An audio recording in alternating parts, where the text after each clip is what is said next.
Buongiorno a tutti, benvenuti a questa nuova puntata di Sveglia Trieste. Oggi giovedì 11 aprile avremo ospiti in studio il segretario del Quinto Circolo del Partito Democratico Carlo De Donato e il consigliere comunale della Lega Stefano Bernobic, quindi come sempre potrete parlare con loro, dialogare attraverso il telefono oppure scrivendoci una mail qui alla nostra diretta. Allora andiamo subito a cominciare la nostra rassegna stampa come facciamo sempre dalle previsioni del tempo. In realtà quindi vediamo qual è la situazione del meteo in regione, la situazione generale secondo il sito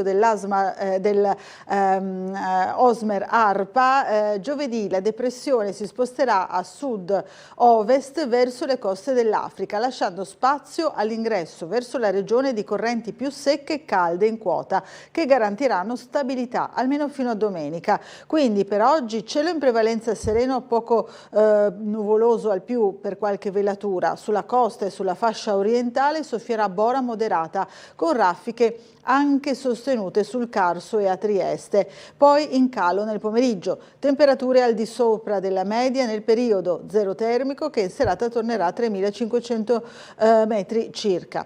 Domani, venerdì 12 aprile, cielo in prevalenza sereno con qualche nube pomeridiana sulla zona montana. Al mattino soffierà ancora bora moderata sul Carso e a Trieste, temperature al di sopra della norma del periodo con zero termico a 3.500. Ancora sabato, stesso quadro, cielo in prevalenza poco nuvoloso per velature, venti a regime di brezza, temperature che saranno ancora ben al di sopra la norma del periodo.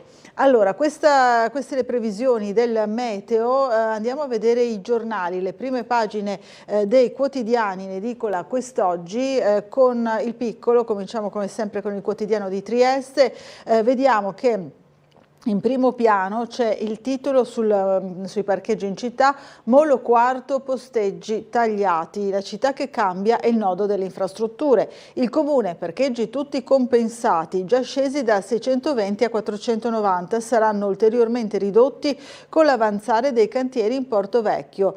Quindi già 140 posti auto sono stati cancellati, altri lo saranno quasi tutti entro il 2026 in corrispondenza con l'avanzare dei lavori di recupero di Porto Vecchio. E Trieste Terminal Passeggeri a gestire in concessione l'area del Molo Quarto, che è in buona parte di proprietà del comune, mentre il molo è dell'autorità portuale. E proprio sul molo, spiega l'amministratore delegato di TTP Francesco Mariani, ci sono 180 posti, gli unici che per ora dovrebbero salvarsi dalle ruspe. Dice l'assessore ai lavori pubblici Elisa Lodi, al momento la nostra indicazione è di usare il parcheggio del Silos, poi gradualmente verranno realizzate strutture tra Porto Vecchio e Opicina che aumenteranno l'offerta. La previsione dei 1400 stalli fra Opicina e lo scalo antico, vedremo anche il piano all'interno, nelle pagine interne, ma in primo piano c'è la notizia tragica della morte di un motociclista, era un ex bancario che muore con la moto contro il guardrail, aveva 60 anni dopo un frontale a San Giuseppe della Chiusa. Andremo a vedere anche questo nelle pagine della cronaca. Vediamo in regione verso le europee, da Cecovini al Tris 5 Stelle Lega, così il Friuli Venezia Giulia è sbarcato in Unione Europea. Poi ancora benzina, prezzi in aumento, il litro sfonda quota 2 euro. Ancora sempre sulla prima pagina del Piccolo di Trieste, in 2000 a pregare a San Luigi per la fine del Ramadan. Poi la presa di posizione nel resoconto annuale del questore Ostuni, minori stranieri, l'appello del questore a comunità e genitori. Rinviata domani la nuova Erba del Rocco, ma il 20 aprile si gioca. E poi il ricordo, quel colossal girato 50 anni fa, si parla del padrino di Francis Ford Coppola, proprio qui a Trieste, una scena qui vediamo girata all'interno della pescheria.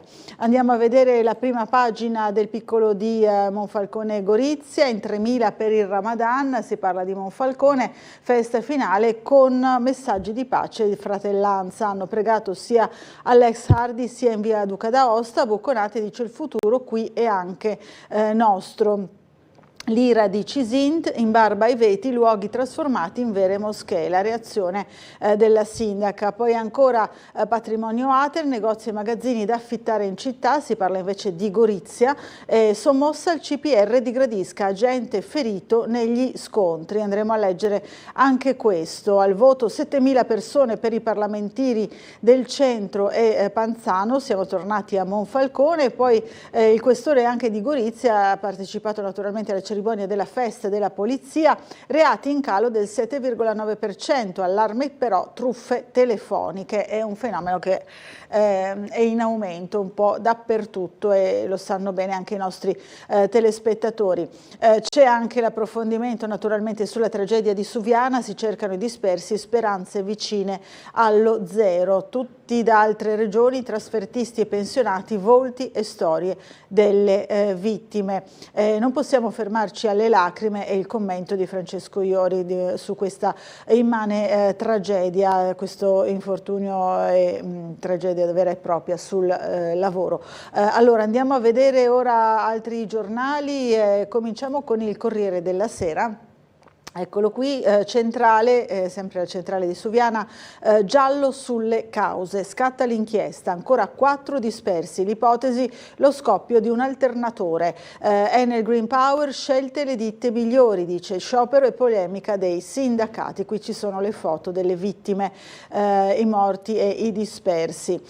Studi classici, la Sapienza, prima il mondo tra le università, una buona notizia, 8 italiane nella top 10. Poi ancora l'Europa approva il patto sui migranti, contrari Partito Democratico e Lega. Von der Leyen, l'Italia non sarà più sola. Via libera dell'Europa al patto sui migranti, entrerà in vigore tra 2 anni, è progettato per accelerare il processo d'asilo e favorire il ritorno dei migranti irregolari nei paesi d'origine. Vengono rafforzati i controlli alle frontiere, introdotta una procedura comune a livello europeo per la concessione o la revoca della protezione internazionale.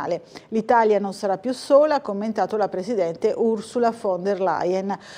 Bari, arrestato un ex assessore di Emiliano, l'accusa di corruzione. E poi l'addio a Paola Gassman, l'attore Ugo Pagliai racconta la compagna scomparsa, io Paola, una vita, le lacrime di Pagliai.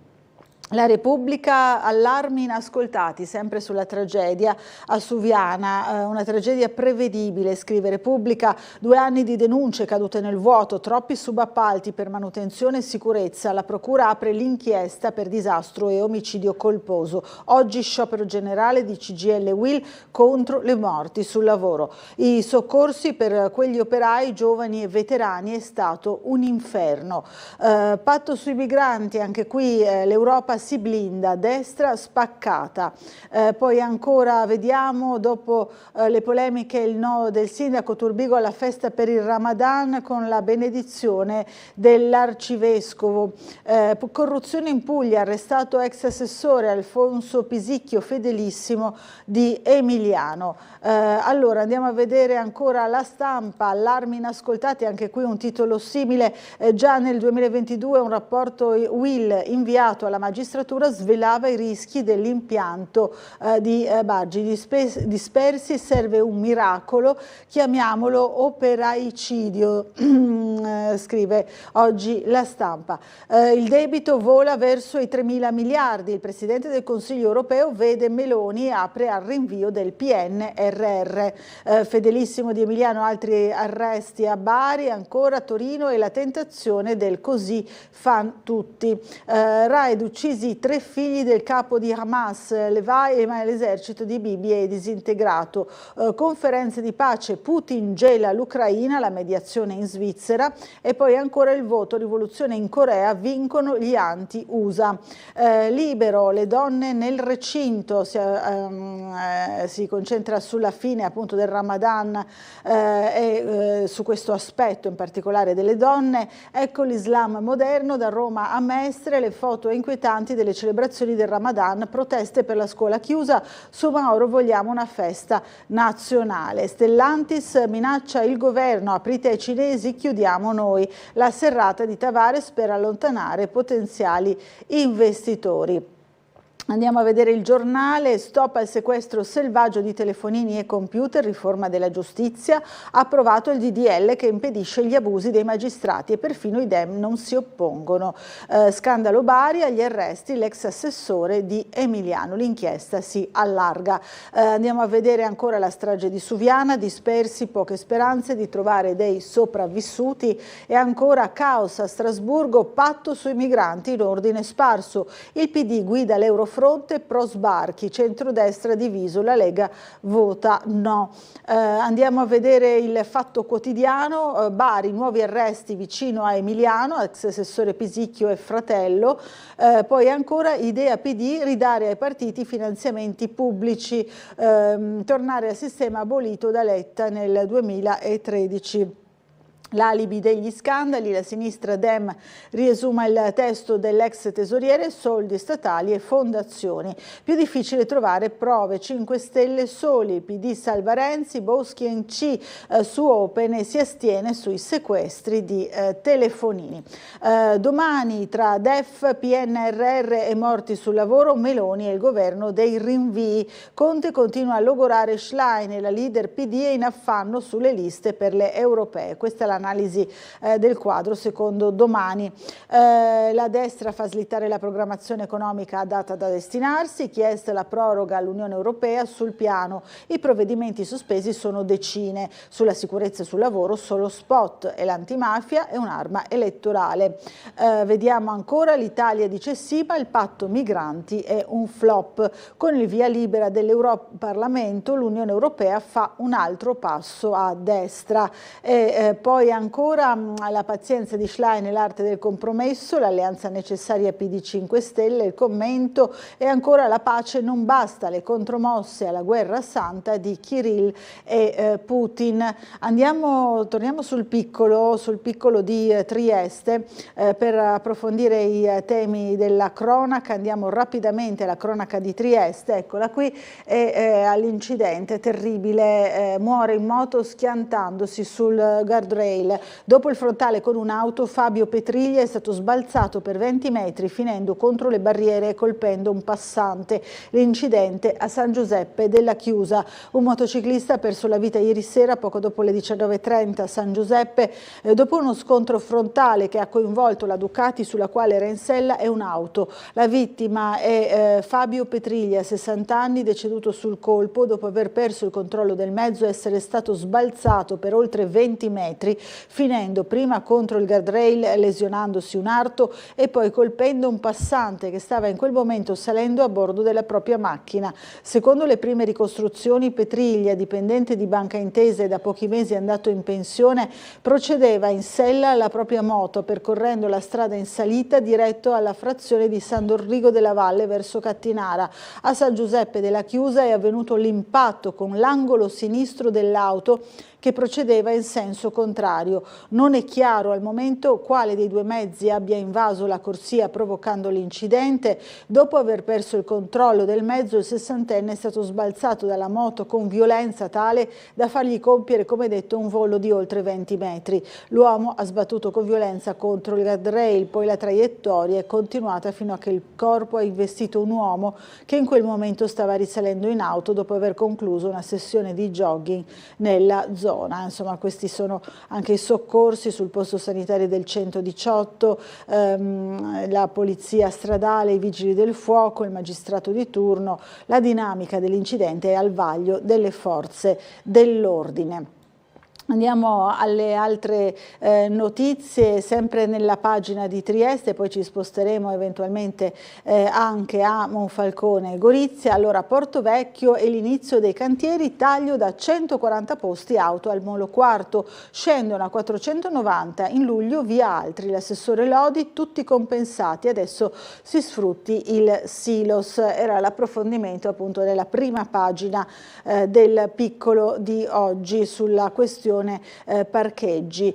Si parla invece di ex Maddalena, chiuso il dossier, al comune stalli, verde e strade. Negli oneri di urbanizzazione dell'imprenditore Fracasso posti per auto e moto. Ha così fine una lunga vicenda iniziata nel 2001, la prima convenzione 18 anni fa. Qui vediamo appunto il comprensorio dell'ex Maddalena. Ieri invece ci siamo occupati anche della raccolta di firme per l'iniziativa cosiddetta Maddalena Vive, una raccolta di firme sulla quale ha realizzato un servizio anche il nostro Umberto Bosazzi. Ecco, no, questa si tratta di un'altra raccolta di firme, invece riguarda il Silos e le condizioni dei migranti al loro interno. Allora vediamo insieme quest'altro servizio, poi rivedremo insieme quello relativo proprio alla Maddalena.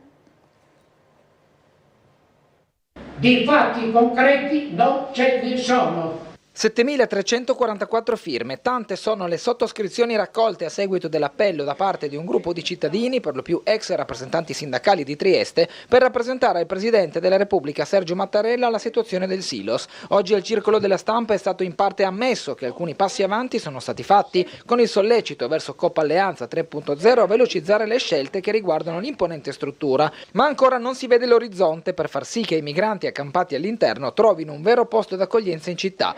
Ha riconosciuto che alcuni miglioramenti ci sono stati, però non vediamo all'orizzonte ancora una soluzione a regime che è indispensabile per chi vive in quelle condizioni ed è indispensabile per la città. Se noi pensiamo che la città accoglie i visitatori esibendo questo sconcio, vediamo che l'urgenza è un problema di tutti, non solo di chi sta lì dentro.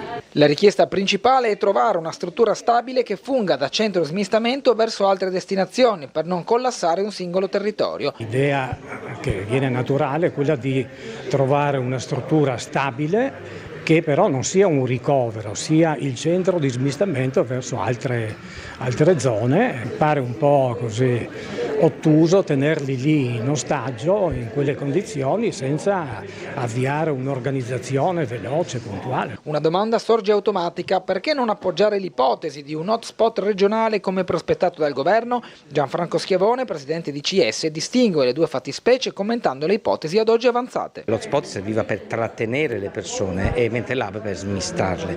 Quindi certo la proposta è buona, il problema è che non è stato fatto nessun passo avanti fino adesso. Innanzitutto si propone di fatto di utilizzare ciò che già c'è, cioè lo stello scout, quindi viene presentata una proposta innovativa e nuova, in realtà una pentola vecchia mi verrebbe da dire, ma soprattutto la pentola vecchia non è stata aggiustata, per continuare la metafora, perché i posti allo stello sono attualmente 25, quindi un numero risibile, mentre bisognerebbe tornare a 100 oppure ampliare, come è possibile, ampliare la struttura. Allora, questo è appunto il servizio sulle oltre 7.000 firme, l'abbiamo visto anche sul giornale, per il Silos, teatro di una festa per i migranti, quindi più di 7.000 firme, l'abbiamo visto, la petizione è indirizzata al Presidente Mattarella, servono una struttura alternativa e rotazione. Ma andiamo a vedere ora il servizio invece su Maddalena Vive.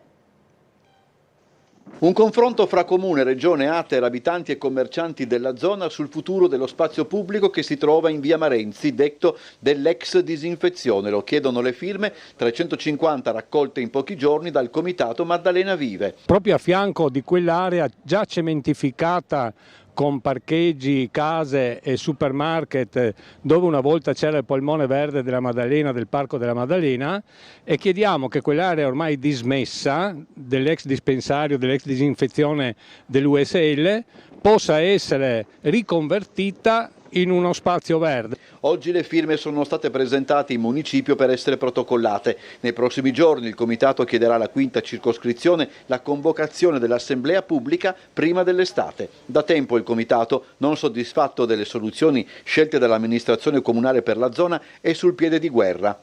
Il Rione, sottolineano, ha fame di spazi verdi, ma soprattutto, chiedono i componenti del comitato, c'è bisogno di consultare maggiormente chi vi abita. Che se lei guarda da Largo Pestalozzi alla Maddalena, quel tratto di via Molino a Vento è praticamente chiuso da due grandi muraglie di case urbane che hanno bisogno di uno sfogo verde.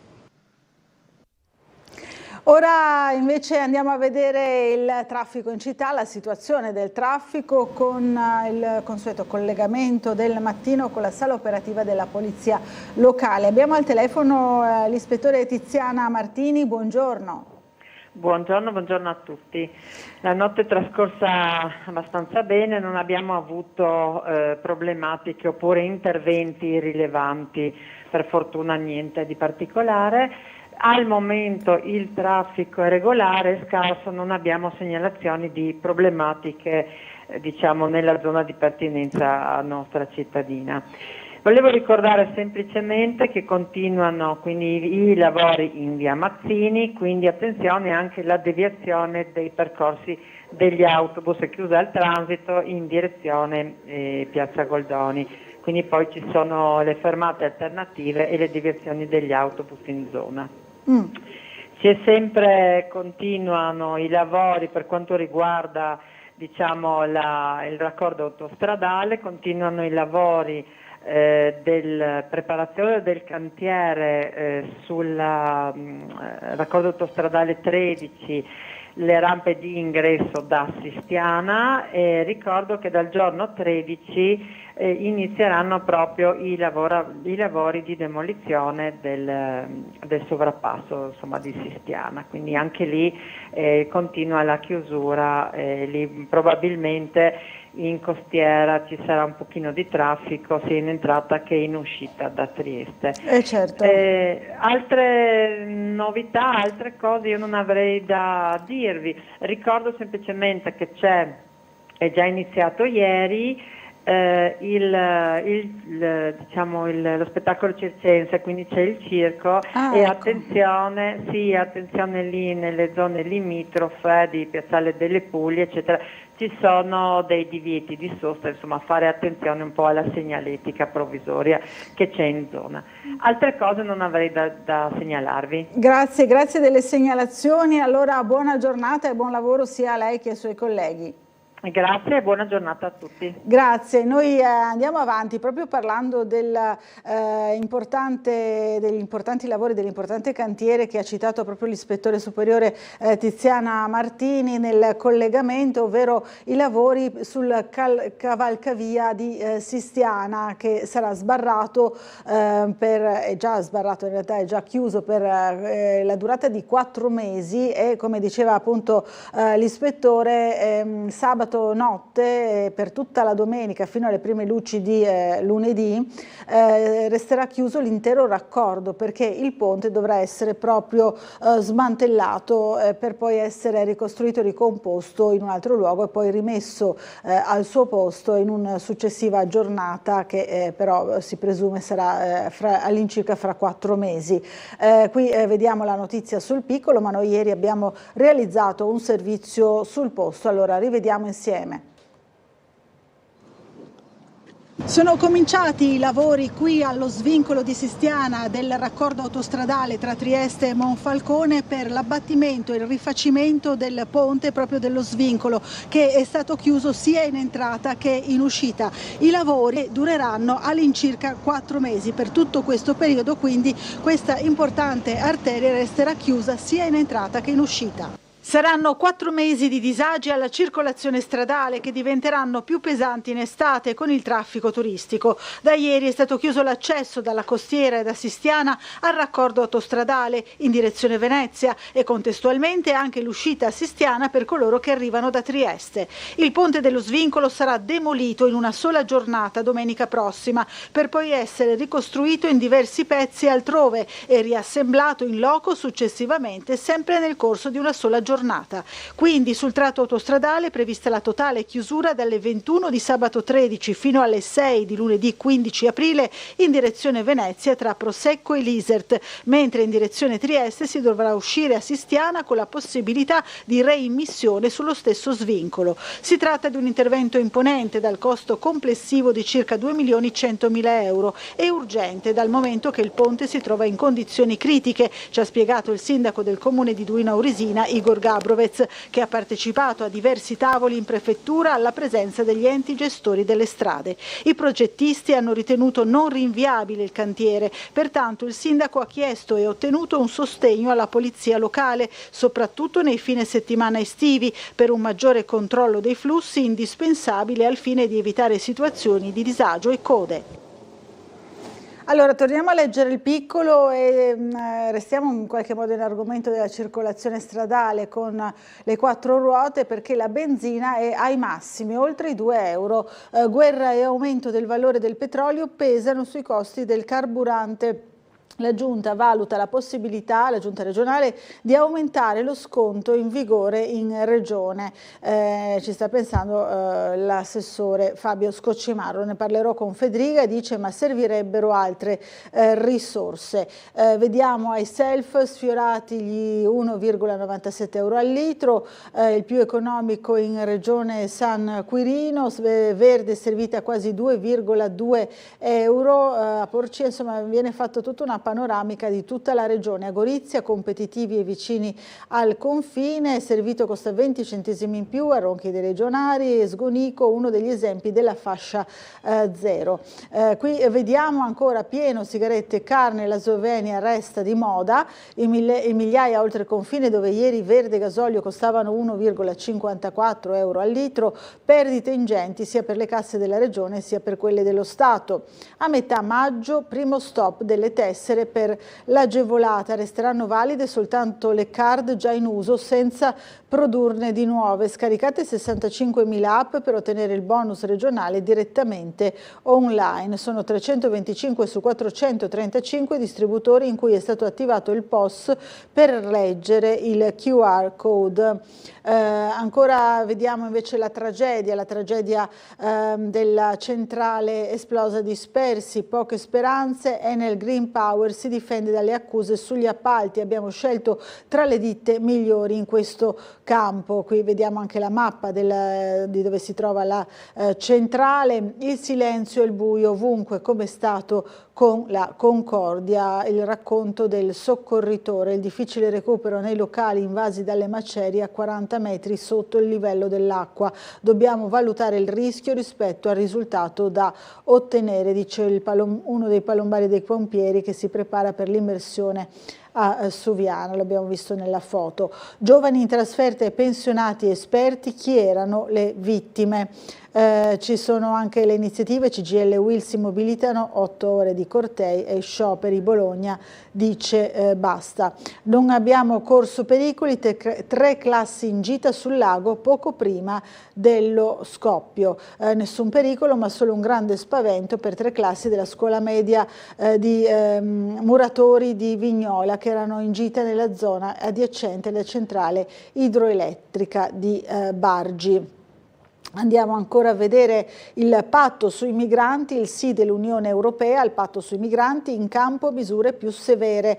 Von der Leyen, nessun paese sarà lasciato solo con la solidarietà obbligatoria. Fratelli d'Italia vota a favore, le critiche della Lega, il PD, l'approccio resta securitario. Allora, il richiamo di Mattarella, la libertà religiosa, base per la coesione, dopo la polemica su Pioltello. Ancora il DEF di Giorgetti che punta a risanare i conti in 7 anni previsti interventi sul deficit. Il ministro dell'economia in linea con lo scenario programmatico della scorsa NADEF. Il prossimo anno per la prima volta il debito forerà il tetto dei 3.000 miliardi. Pesa il super bonus, un po' quello che ha detto qui a Trieste in occasione di Selecting Italy.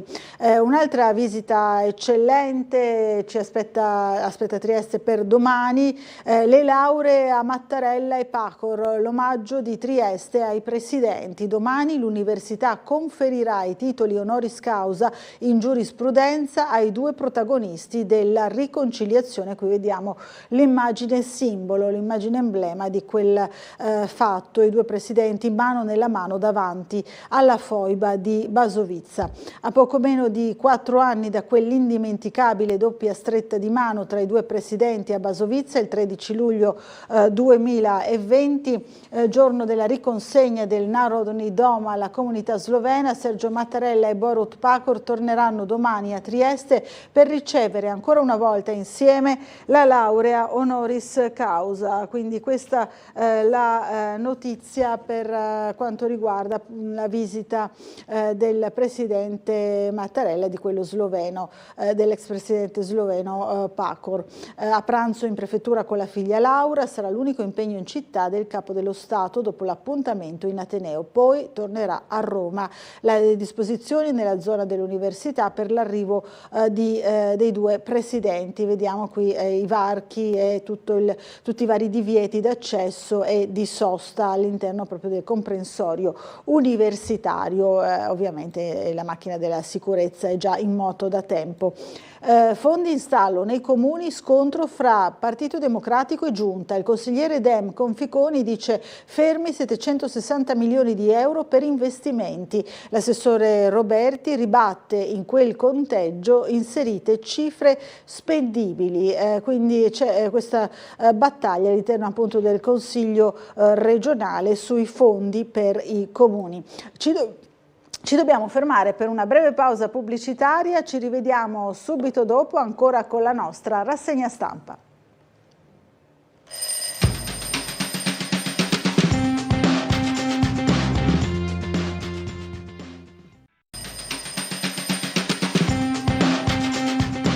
Bentornati in diretta ancora con la nostra rassegna stampa, sono le 7:35 di oggi, giovedì 11 aprile. Allora torniamo a leggere il piccolo nelle pagine regionali per vedere un interessante articolo sulla storia delle europee in regione, dalle elezioni di Cecovini al tris targato 5 Stelle Lega. Il Friuli Venezia Giulia è sbarcato in Europa. I candidati regionali che ce l'hanno fatta nelle circoscrizioni nordestine a partire dal 79, nel 2009 l'exploit di Serracchiani con la vittoria su Berlusconi, Collino beffato in tribunale. Vediamo poi anche chi c'è verso la corsa, la forzista Sandra Savino, qui vediamo appunto Serracchiani, ancora il pentastellato, ora l'ambiente, Marco Zullo 2 volte in Europa, e poi ancora il finale amaro escluso dopo 2 anni Giovanni Collino. Vediamo ancora altri protagonisti con Italia Viva, c'è anche Isabella De Monte, poi con i liberali, primo esponente della regione eletto in Europa è stato Manlio Cecovini. Vediamo ancora sempre le notizie sul piccolo nelle pagine internazionali. Uccisi i figli del capo di Hamas, persi i contatti con 40 ostaggi. Poi la Svizzera organizzerà una conferenza di pace sull'Ucraina. Mosca non andremo, quindi il gelo da parte di Putin su questa iniziativa per negoziare la pace. Afroamericano freddato con 96 colpi dalla polizia, succede a Chicago negli Stati Uniti, e poi video shock anche. Poi ancora l'opposizione vince in Corea, il risultato del voto, le opposizioni in Corea del Sud vincono le elezioni parlamentari, mentre il presidente conservatore Yoon Suk Yeol e il suo People Power Party sono stati sconfitti. Tragedia nel Mar Greco, annegate 3 bambine. Si parla ancora di tragedie che riguardano i migranti, 3 sorelline afghane di 5, 7 e 10 anni. Andiamo a vedere ora la pagina di Monfalcone per vedere quello che è successo ieri alla festa di fine Ramadan. In 3.000 la festa di fine Ramadan, il futuro della città è anche nostro, messaggio di pace e fratellanza dagli imam, ma pesa il contenzioso col comune e si invoca un tavolo. Qui vediamo anche alcuni dei protagonisti, quasi 2.000 fedeli all'ex Hardy, oltre 1.000 in via Duca d'Aosta, Conate rilancia dove si va litigando con un terzo della popolazione, è un po' il concetto espresso da più parti nella giornata di ieri. C'è poi anche la presa di posizione del sindaco molto dura, Cisint, quei quei 2 luoghi come moschee in barba al piano regolatore e ai veti dei giudici. La prima cittadina dice disagi per marciapiedi e vie inaccessibili. Allora rivediamo insieme i nostri servizi, prima quello appunto sulla festa, poi anche la replica del sindaco e le richieste dell'opposizione per voce della consigliera Morsolini. Vediamo. 2 luoghi distinti nel piazzale dell'ex Hardy di via Primo Maggio e nel centro Darussalam di via Duca d'Aosta, e numerosi turni per la preghiera e momenti conviviali per evitare eccessivi assembramenti. Migliaia di persone hanno partecipato questa mattina a Monfalcone alla festa di fine del Ramadan, uno dei momenti più importanti della religione islamica, che segna la fine del mese del digiuno. Di solito preghiera che facciamo, chiediamo pace e chiediamo che eliminiamo tutti i problemi che abbiamo, chiediamo il perdono di Dio, che siamo tutti peccatori. Allora questo Ramadan dà un insegno che noi dobbiamo aiutare anche i poveri, quelli che non hanno da mangiare, perché un mese noi sentiamo la tristezza, fame. Oggi è giorno di festa, è giorno di gioia per noi, è giorno molto particolare ovviamente. Stiamo cercando di farle passare nel migliore dei modi possibile, anche se purtroppo il mese di Ramadan non è stata la cosa migliore.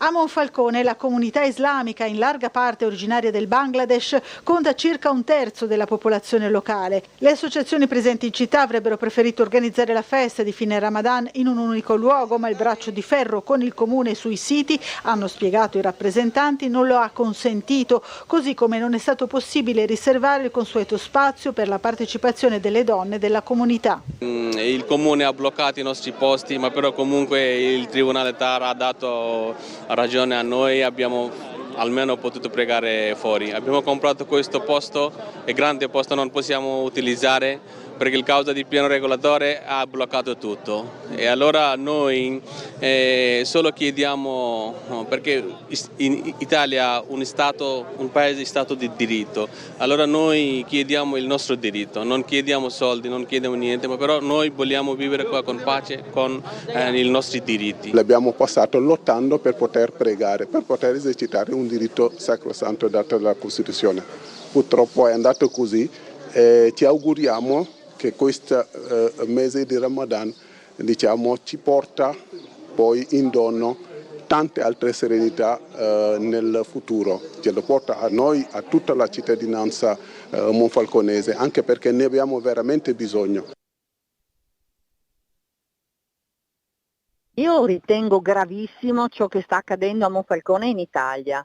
Se siamo ancora uno Stato di diritto, la domanda da farsi è come mai queste comunità musulmane hanno perseguito ancora l'utilizzo di luoghi non adeguati e che non sono dal piano regolatore adatti ad essere luoghi di culto. Il diritto di culto non c'entra nulla in questa vicenda, perché quando il diritto di culto è individuale e sacrosanto, quando è collettivo deve soggiacere alla legge italiana. Durante le feste di fine Ramadan si davano degli spazi molto più grandi, cosa che succede in molti comuni anche governati dal centrodestra. Qui invece si è radicalizzato molto lo scontro, uno scontro ideologico e purtroppo portato a livello nazionale e adesso ovviamente anche per una campagna elettorale europea che vede coinvolta la sindaca della Lega. Noi abbiamo presentato una proposta di legge perché riteniamo intollerabile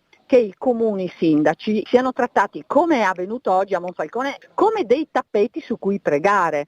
Noi riteniamo grave che le istituzioni appoggino questa modalità, perché quando chiedi ai sindaci di utilizzare siti pubblici per far pregare qualcuno, violi intanto il principio dello Stato laico e poi obblighi i sindaci a fare delle attività irregolari. Quello che non vogliamo è che questo ricada su una comunità che è stata capace di convivere nelle diversità e che può continuare a farlo, che anzi deve continuare a farlo.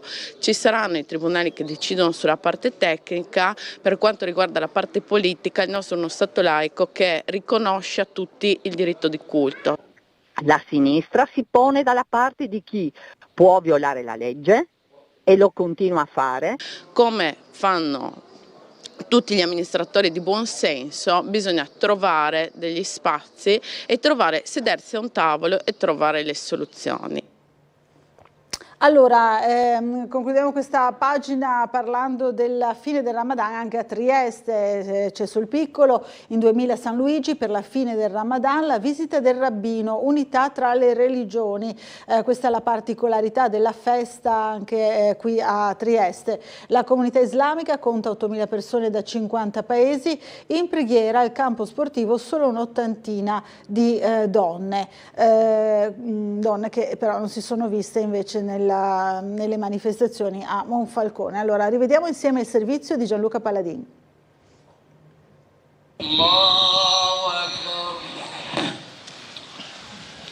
Più di 2000 fedeli riuniti in preghiera questa mattina al campo sportivo di San Luigi per celebrare la fine del Ramadan, un evento aperto al pubblico e molto partecipato, presenti le istituzioni cittadine e il rabbino di Trieste Alexander Meloni, un momento non solo di preghiera ma anche di condivisione.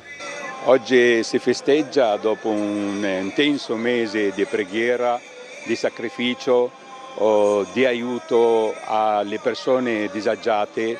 Oggi è il giorno del premio. È giusto festeggiare e condividere questa gioia con i propri fratelli, con la cittadinanza tutta. È un giorno bello sicuramente, si fa la preghiera, dopodiché si festeggia, c'è un rinfresco a tutti. Questa festa è una festa cittadina aperta a tutta la cittadinanza, i triestini erano invitati tutti, ci fa piacere condividerla con la nostra città. Ecco, si mangiano i dolci in particolare in questa festa. E dopodiché le famiglie vanno a gruppetti o nelle case o nei ristoranti a continuare la festa. Spazio anche per alcune parole di riflessione in riferimento al drammatico periodo storico che il mondo sta vivendo. È un momento difficile, il nostro pensiero comunque va a tutte le persone martoriate da guerre e da violenze, e in particolar modo i nostri fratelli a Gaza in Palestina. Purtroppo è una situazione molto drammatica, persistente. Noi preghiamo Dio, invochiamo Dio affinché cessi la guerra, cessino le violenze, che si arriva a una soluzione, a una vita normale, a una pace duratura. Ecco.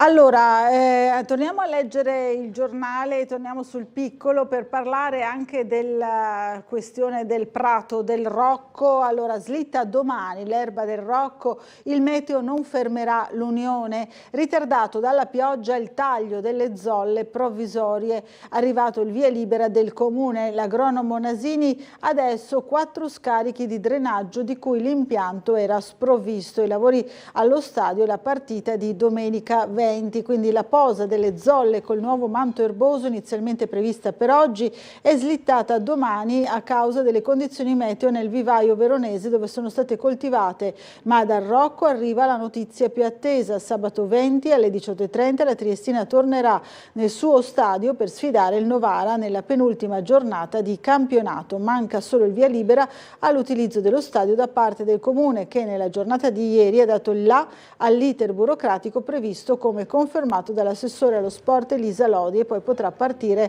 la prevendita dei biglietti della gara che segnerà il tanto atteso ritorno dei tifosi alabardati nel proprio impianto. C'è anche la scheda, interrati 200 tubi per il riscaldamento del terreno di gioco. Poi ancora si parla del nuovo regolamento De Ors, parte l'iter in vista del 2025, regole per la fruizione dei marciapiedi, risoluzione dei problemi legati alle zone contese fra pubblici esercizi, tutela degli edifici di pregio e quanto si propone il nuovo regolamento per l'occupazione di suolo pubblico, presentato ieri nella doppia commissione comunale dagli assessori Serena Tonel e Michele Babuder. Parleranno le pietre e il restauro dei cippi sul colle di San Giusto, la storia e la memoria dei caduti partirà dai 1200 siti nel parco della Rimembranza. rimembranza. Il progetto, qui vediamo al centro Vania insieme a Di Cesare Madeddu e Baio hanno presentato appunto questo progetto per il ricordo. Abbiamo una telefonata, pronto, buongiorno, chi è in linea con noi? Buongiorno a lei, sono Edoardo.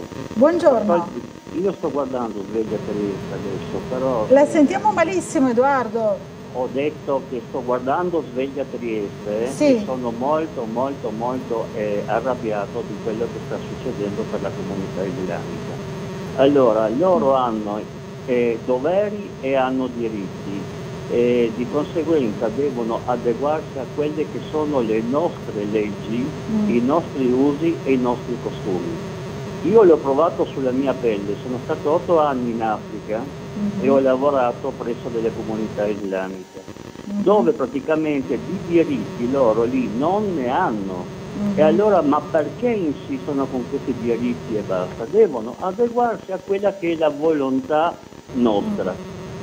Capito. Questa è la sua protesta, grazie Edoardo. Purtroppo la linea è molto disturbata, però il suo messaggio era molto chiaro. Poi andremo a leggere anche eventualmente altre mail che riguardano proprio questo tema, che evidentemente insomma è molto all'attenzione dei nostri telespettatori.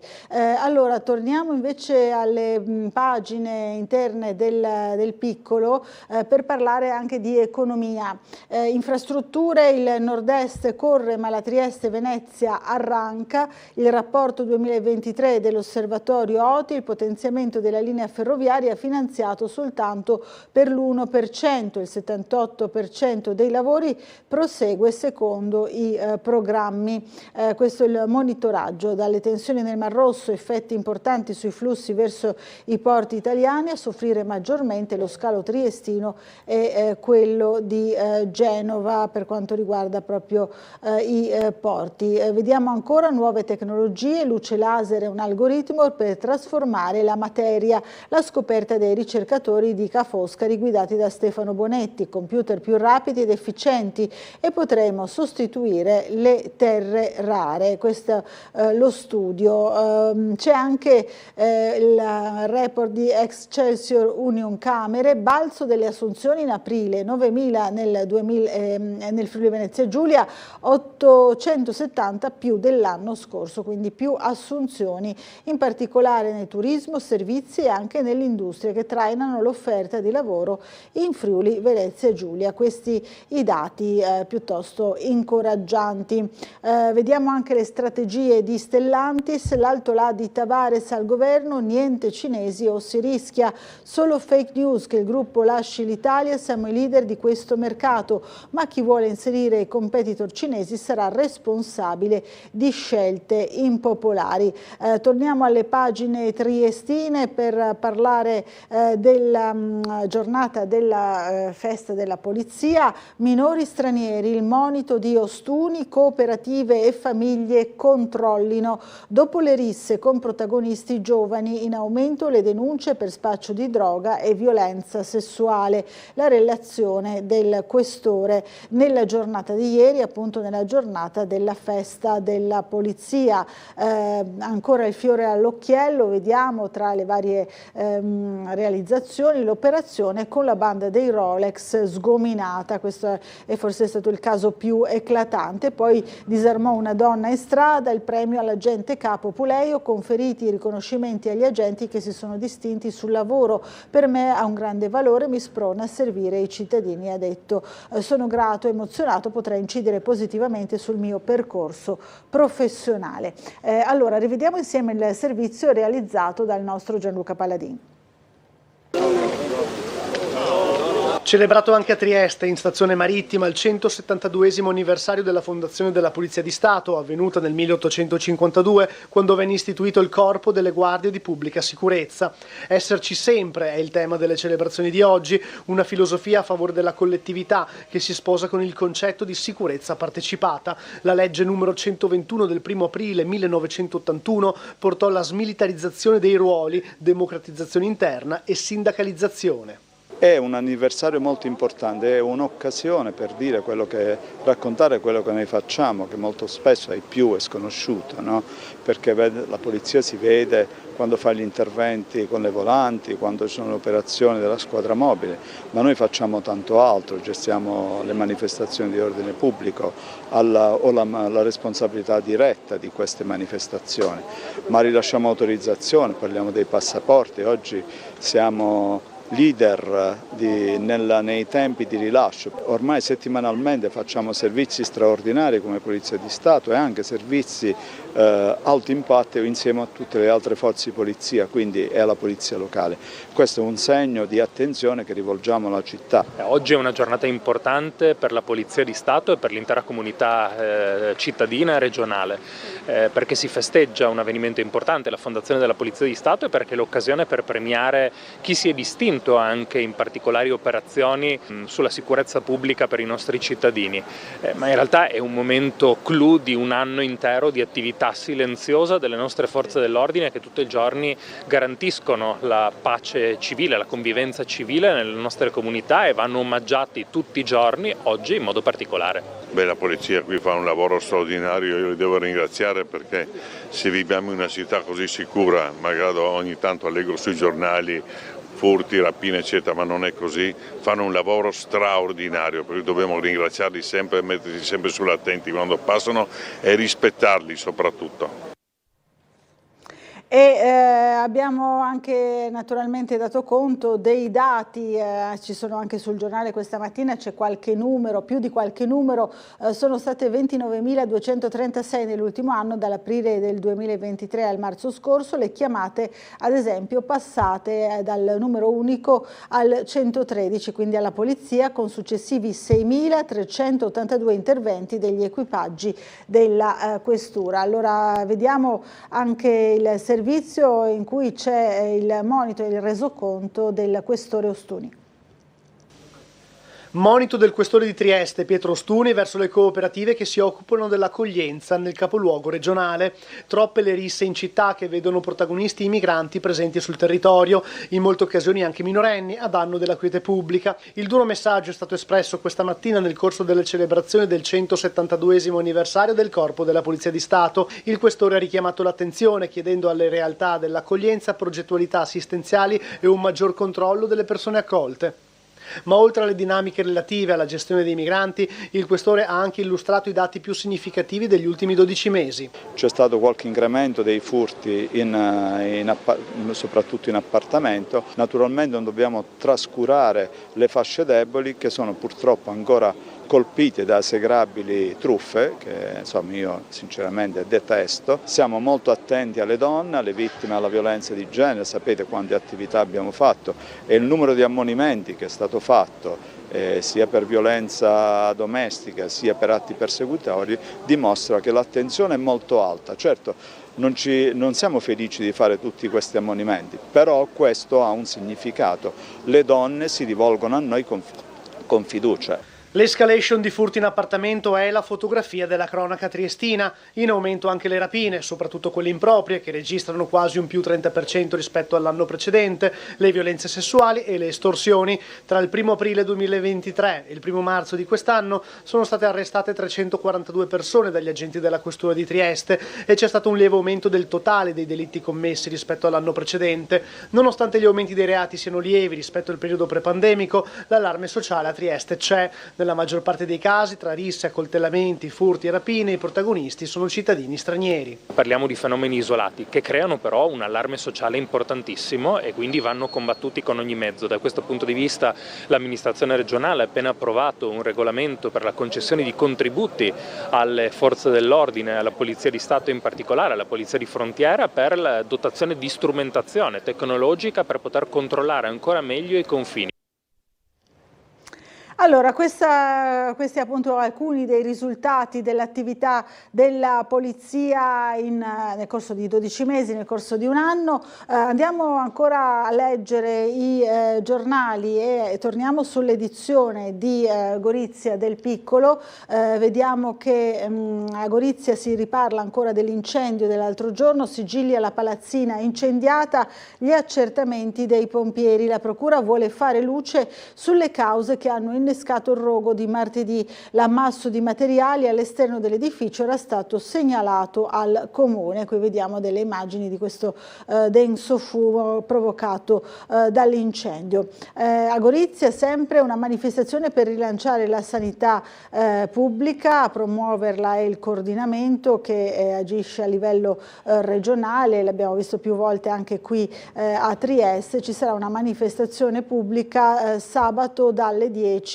in piazza Municipio per parlare proprio di sanità pubblica. Allora, ancora vediamo il patrimonio inutilizzato. L'Ater a Gorizia cede in affitto 19 negozi e magazzini. Nell'elenco ci sono anche 5 uffici fra Straccis e Lucinico. Lanciato un bando per le manifestazioni di interesse. E ancora anche qui la festa della polizia, naturalmente il questore, collaborazione sempre più stretta in vista del 2025, scendono i reati del 7,9%, in aumento le truffe telefoniche, questo odioso fenomeno che colpisce naturalmente anche molto Trieste. Rafforzamento del dispositivo di controllo del territorio sotto gli occhi di tutti e alla luce dei dati relativi dei reati accertati nel corso del 2023, tale giro di vite ha avuto effetti benefici in termini di prevenzione, perché i numeri sono in calo. 3.907 i fenomeni delittuosi rilevati da parte di tutte le forze dell'ordine in 12 mesi. Questo il report per quanto riguarda la zona di Gorizia, di cui si è parlato ieri nella locale festa della polizia. Allora, ci dobbiamo fermare per una breve pausa pubblicitaria. Prima vi comunico che c'è stato un cambio al volo di ospite, anziché Carlo De Donato, del segretario del quinto circolo del Partito Democratico, ci sarà con noi fra pochissimo Luca Salvati, sempre del Partito Democratico, consigliere comunale. Allora, a fra pochissimo.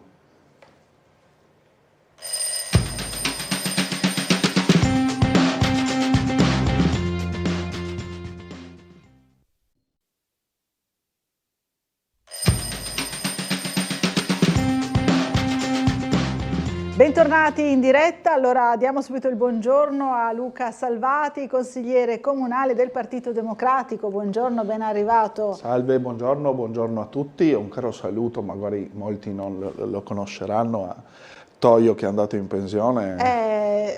Insomma, io penso che lo conoscano in tanti, comunque. Più come cittadino che va in giro. È vero.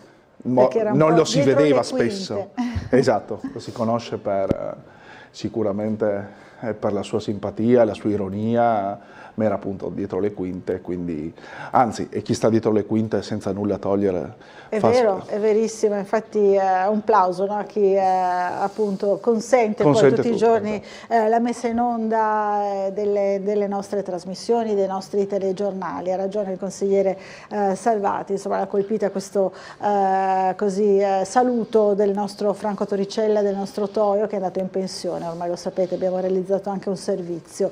Allora, ci sono già delle mail per noi, consigliere, vediamo di leggerne qualcuna. Abbiamo anche sentito una telefonata di un signore che era arrabbiato per le richieste di diritti da parte dei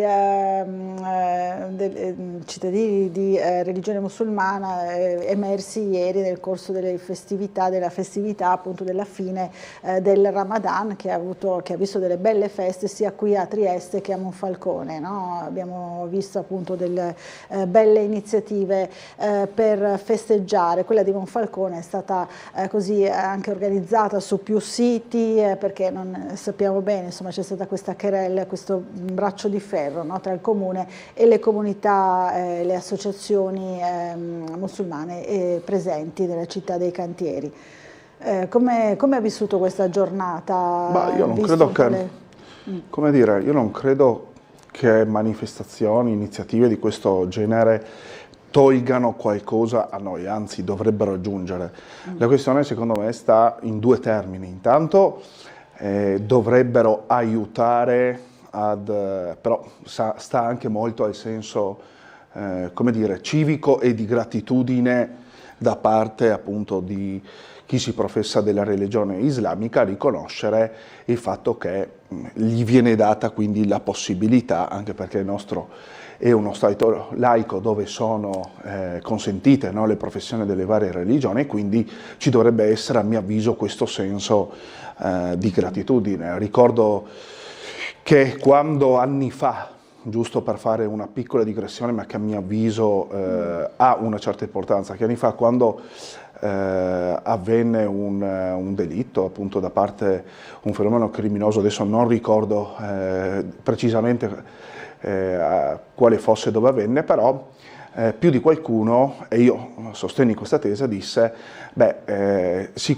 quando viene commesso questo da qualcuno che da un extracomunitario, da qualcuno che viene sul nostro territorio, fa doppiamente male a livello di come dire, a livello di senso comune, perché è come se io appunto apro le porte di casa mia, viene un ospite e mi ruba qualcosa o mi offende. Ovvio che, perché dici, rimani adesso senza fare come dire, gli idealisti, però rimani con quella, ma come, ti ho aperto le porte di casa mia, nella stessa maniera, quindi come in questo caso rimaniamo male noi giustamente, umanamente, quando avvengono episodi di questo genere da chi non è originario del nostro paese, a mio avviso da parte loro ci dovrebbe essere, e dopo vado invece sulla seconda condizione, quella della reciprocità, ci dovrebbe essere, come dire, un normale senso di gratitudine nel poter appunto tenere queste iniziative, e che a mio avviso aiutano, o almeno dovrebbero favorire, quei processi di integrazione che ho detto diverse volte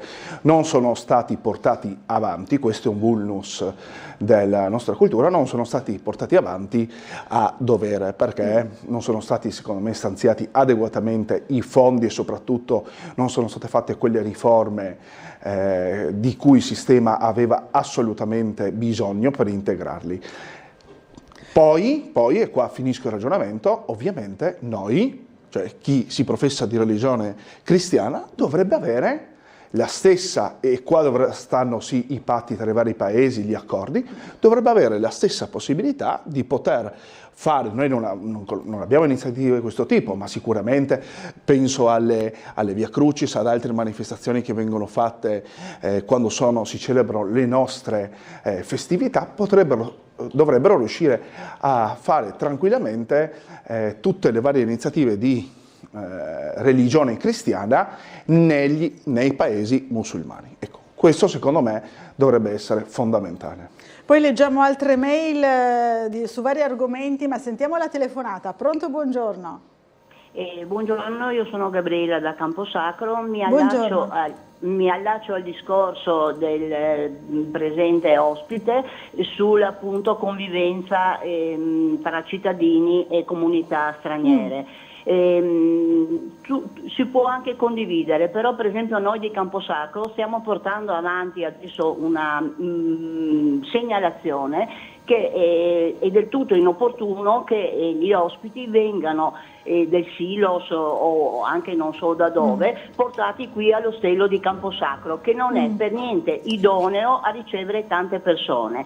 Noi subiamo la presenza di queste strutture già dal 2016 e abbiamo 2 strutture sullo stesso lato del marciapiede, sia per minori che per adulti, e siamo a 5 metri lo spazio della carreggiata tra un comune e l'altro, in fronte alle nostre case. Portare su 100 persone come minimo a fronte di una popolazione di 120, più o meno siamo così a Camposacro, ci sembra veramente eccessivo.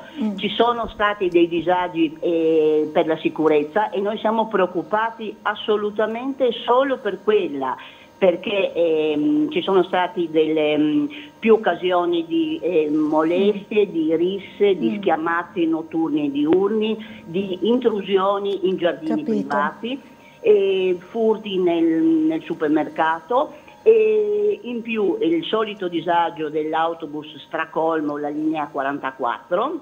E inoltre per esempio la fognatura non è per niente idonea, perché parliamo di un pozzo nero che forse lo allargeranno o meno, e quando lo vuotano ci avvelena l'aria.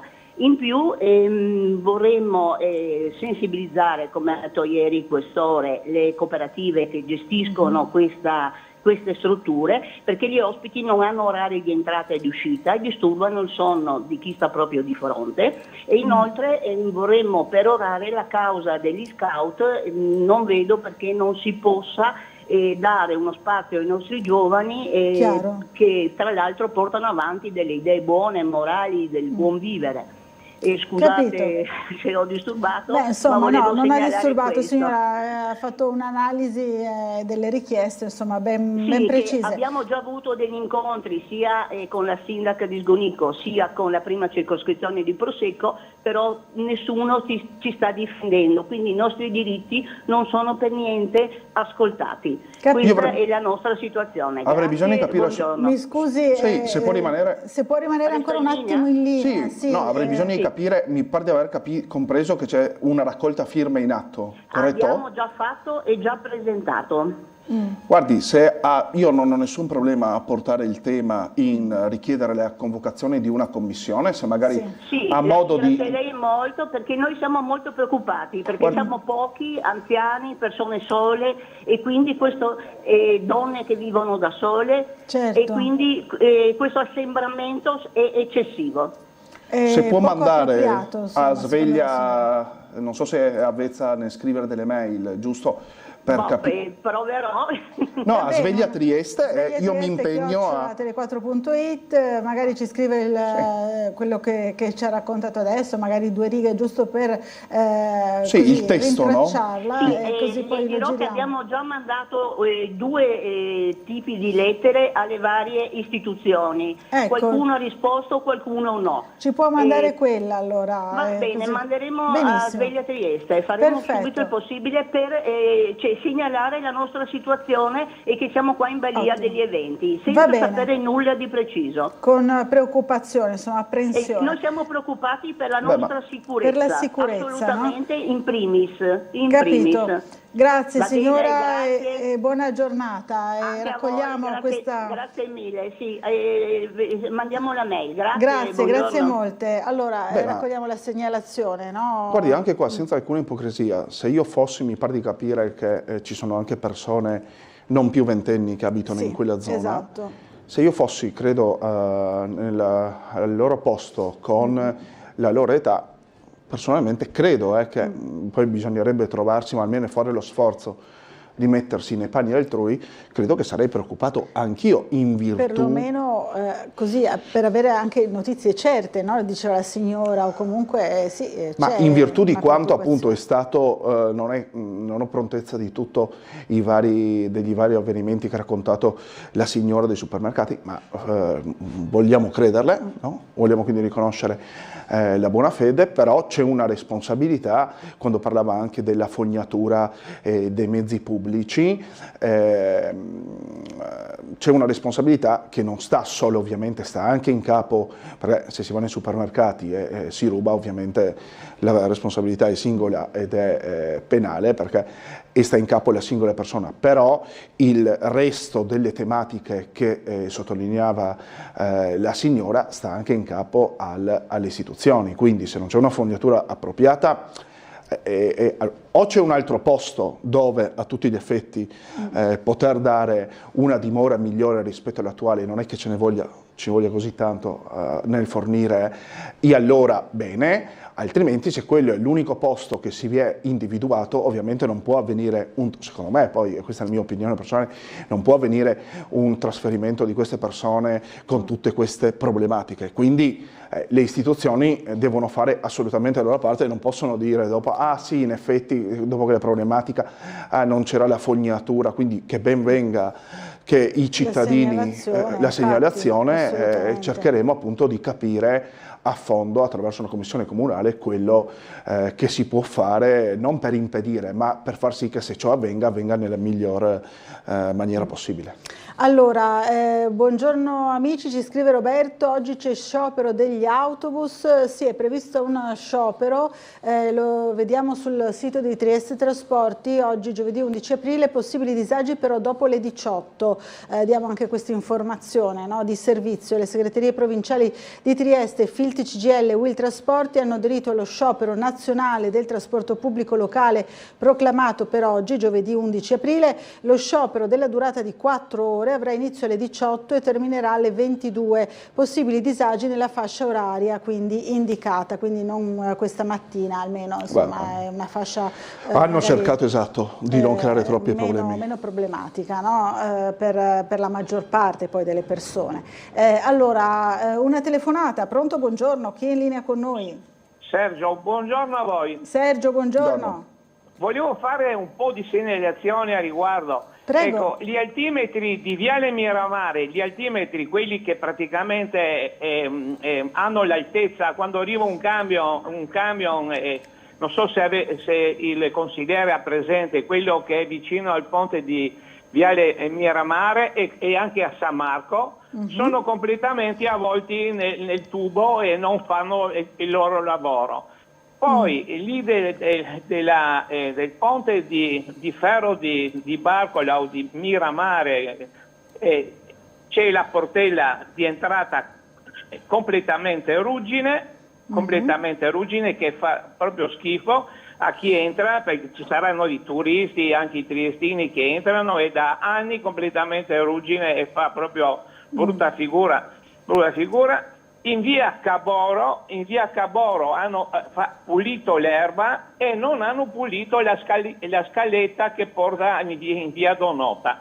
E per finire volevo dire, a Roiano abbiamo una caserma vuota, quella vecchia caserma vuota, che lì si potrebbe mettere quei disgraziati che sono al silos. Ecco, è la caserma della polizia locale, intende, e non so perché è vuota quella caserma lì, è da anni vuota, quella caserma che è vicino all'asilo nuovo. Ecco. Ah, caserma vicino all'asilo nuovo, ma è sì, il palazzo, c'è una caserma dove fuggì l'Oberdank ancora nel 1883, okay. Una caserma vecchia austriaca. E quindi dice ancora. Potrebbero sistemare in quel luogo i migranti. Ha 3 piani, 4, lì è chiusa da anni, anzi i muri sono carichi di edere che bisognerebbe buttarle giù, se no rovinano la pittura e lì sono. Lei è di Roiano, se posso permettermi? No, ero di Roiano, sono di Romagna adesso. Però quella caserma, torno a ripetere, era la caserma della polizia della pubblica sicurezza. Capito. Non so se lei ha presente. Sì, adesso abbiamo capito, sì, quale. Grazie dei suggerimenti, Sergio, e comunque delle segnalazioni. Mi raccomando, per la questione degli altimetri, perché lì si incastrano, in via San Marco, si sono incastrati spesso i camion perché gli altimetri non erano all'altezza giusta. All'altezza giusta, capito. Grazie delle segnalazioni. Queste insomma le giriamo magari alle strutture competenti, no? Le segnalazioni sicuramente. Stavo pensando appunto alla caserma. Alla caserma. Ecco perché mi è venuta a fare quella domanda, che poi comunque via di Romagna non è che sia. Sì, mi è venuta a fare questa domanda perché non so come dire, quanto sarebbero felici i residenti di Roiano, perché poi si crea questo, no? Come non sono felici i residenti di Camposacro, certo. Non sono felici neanche quelli di Roiano. Quindi è una tematica inutile, che lo si è detto più volte, è una tematica molto complessa, che deriva dal fatto che appunto quando si hanno culture, modi di vivere, tradizioni completamente diverse, è inevitabile, questo è, che si creino delle frizioni, si creino della diffidenza, e su questo francamente poco si può fare se non veramente cercare di guidare il più possibile e gestire al meglio questi processi. Non c'è molto altro da aggiungere, francamente. Allora, ora ci colleghiamo invece con il nostro Bernardo Gulotta, che vedo già pronto per il collegamento mattutino. Buongiorno Bernardo, dove ti trovi e qual è la segnalazione che stai raccogliendo per noi? Buongiorno Laura, buongiorno al consigliere Salvati e a tutti i telespettatori. Siamo in via Dandolo, per chi non dovesse conoscere la strada, siamo fondamentalmente all'uscita della Galleria San Vito.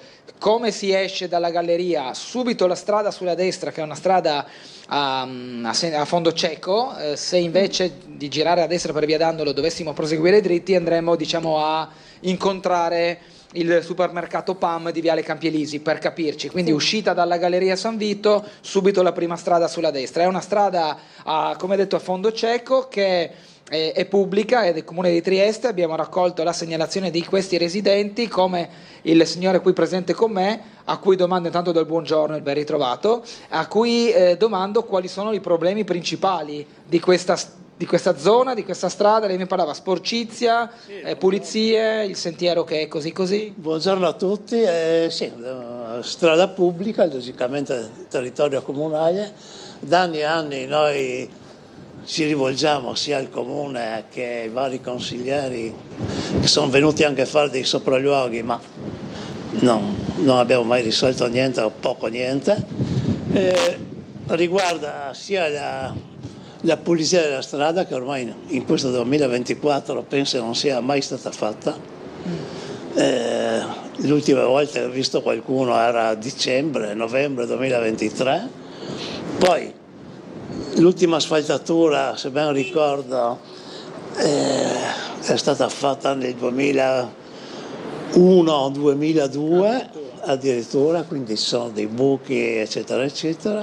Di qua passa anche tanta gente, nel senso studenti dell'istituto Nordio, istituto d'arte. Perché lei mi diceva, là in fondo c'è una stradina che collega questa via Dandolo con via Navali, ovviamente pedonale. Ci sono tanti ragazzi che vanno e vengono negli orari di scuola, all'inizio e alla fine dell'orario, e quindi diventa difficile anche per chi, donne, mamme eccetera, ha una carrozzina, passare o su per le scale o in quella specie di sentierino per andare nella zona di via Tonello, via Navagli, anche verso Piazzale Rosmini, che è una zona ultra densamente abitata, no? Ci fa vedere i punti più ammalorati. Dicevamo prima che c'è sporcizia, che c'è scarsa manutenzione. Buongiorno anche ai residenti che sono venuti qui proprio per dar manforte a questa segnalazione, Laura. E da questa parte ci sono i binari della ferrovia, quindi oltre a questa recinzione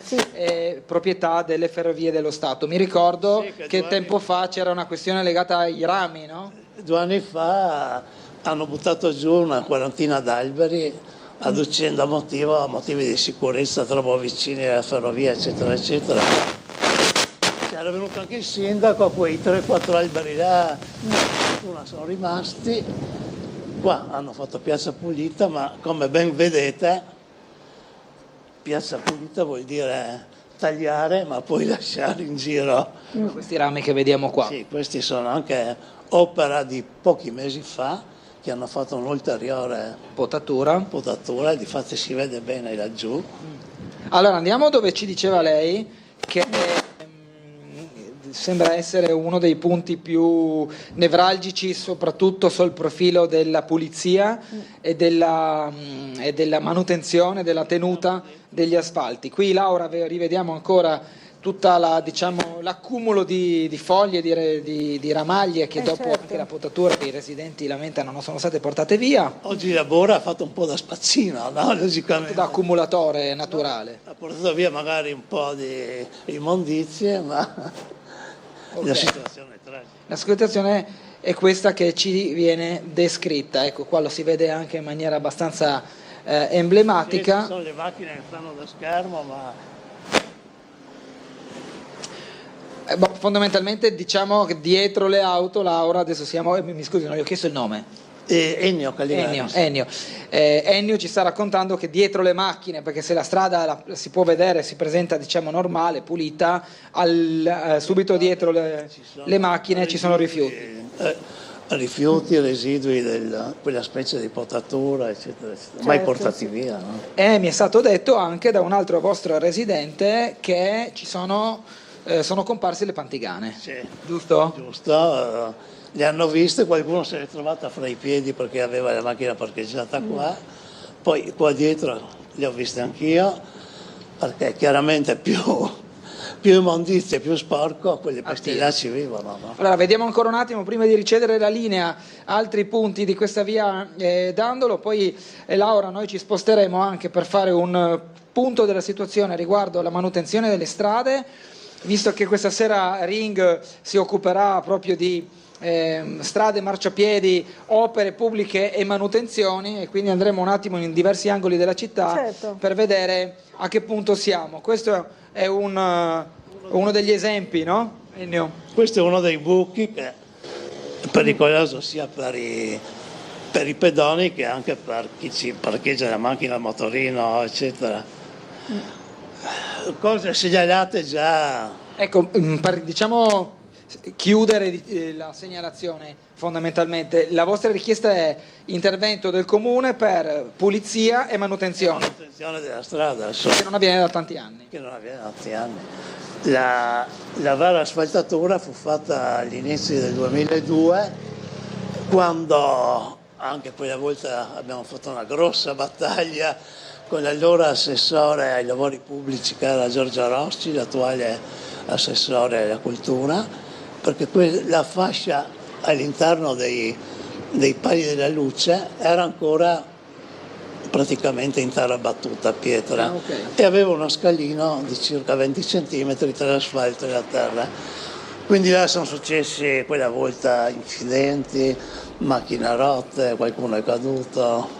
Poi io con un altro condomino qua della zona che adesso purtroppo è morto, abbiamo fatto questa grande battaglia affinché con il sindaco di Piazza, l'assessore Rossi, l'ingegnere Scicu, quella volta tutti quelli dei lavori pubblici, siamo riusciti finalmente a far asfaltare quella fascia e poi avevano asfaltato più o meno tutto. Bene. Sono passati 20 e passando. Sì, bene sarebbe sbagliato, bene sarebbe altro, però questo è quanto possiamo raccogliere questa mattina. Quest'area verde, come dicevamo prima, ferrovie dello Stato, quindi diciamo la potatura è a carico loro. Ultimamente hanno tagliato questo pezzettino, una parte, non si sa perché.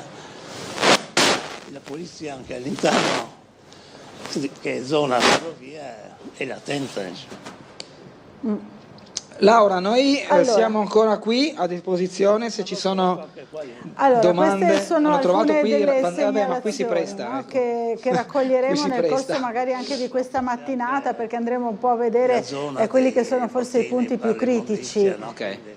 Per quanto riguarda proprio le asfaltature, i marciapiedi, insomma, quali sono i punti più critici, quelli che sono maggiormente magari dimenticati, come diceva il signore, per quanto riguarda ad esempio la via Dandolo, insomma cercheremo di fare una panoramica, anche perché poi ne parleremo. La richiesta di Laura è di Ennio. Laura non è isolata, vediamo lì c'è un capannello di residenti che magari un poco più timidi davanti alle telecamere comunque appoggiano questa richiesta di intervento pubblico per manutenzione delle marciapiede, per la pulizia soprattutto subito dietro le macchine, anche perché si sono visti, come abbiamo ripetuto, topi girare, quindi insomma anche una situazione che spiace a chi è qui sotto il profilo igienico-sanitario, nonché manutentivo e di decoro. Quindi Ennio, il suo appello è la richiesta al comune di intervenire in tempi brevi fondamentalmente. Sono venuti anche vari consiglieri comunali sia attenzione che c'è che il microfono che dà qualche problema. della maggioranza, però non abbiamo mai risolto niente, no? Ok, questo è lo spunto, questo è lo stimolo anche per il consigliere Salvati. Noi vi restituiamo la linea, facciamo ancora 2 immagini qui e poi ci spostiamo. Grazie Bernardo Gulotta e anche ai cittadini appunto che ci hanno segnalato questa situazione. È una delle tante, no, in città, Salvati, ci sono tante strade che magari avrebbero bisogno di maggiore attenzione. Diciamo che i fondi non sono mai sufficienti per tutte le opere che andrebbero messe a posto, marciapiedi, strade, penso alla manutenzione di aree gioco, solo che diventa poi, l'abbiamo detto più volte, una questione di priorità, cioè all'interno del bilancio ovviamente quando si fa il bilancio tra i vari assessori e le varie aree si decide quanto destinare ai vari capitoli. Noi diverse volte abbiamo sottolineato che oltre a questo tema mi sento di aggiungere anche quello che spesso viene fortemente richiesto ai cittadini, che è la pulizia della città. Compresa anche questa, no, nelle richieste. Certo. Molte volte abbiamo presentato degli emendamenti, ordini del giorno, non sappiamo veramente più che altri documenti presentare proprio per richiedere quanto in linea generale, non solo su Via Dandolo ma anche su altre strade che conosco e sono anche maggiormente disconnesse, non che questa non sia degna attenzione, ci mancherebbe rispetto alla Via Dandolo. Una cosa mi sento di sottolinearla: il sindaco di Piazza su quell'area aveva, proprio perché sappiamo che sono stati tagliati, come anche già ribadito, sono stati tagliati da parte di Ferrovie dello Stato diversi alberi, ho presentato una mozione, un'interrogazione, perché il sindaco aveva affermato che quell'area sarebbe stata presa in carico, quindi il comune avrebbe chiesto la proprietà o comunque l'uso di quell'area per andare a fare un'area verde e quindi per riqualificarla. Ho presentato questa interrogazione per capire a che punto siano gli atti, quindi le richieste e le interlocuzioni da parte del Comune con Ferrovie dello Stato, visto che sono passati più di 2 anni, siamo in attesa di risposta. Allora, dobbiamo fermarci per una breve pausa pubblicitaria, ci rivediamo subito dopo, ancora in compagnia del consigliere Luca Salvati, consigliere comunale del Partito Democratico. A fra pochissimo.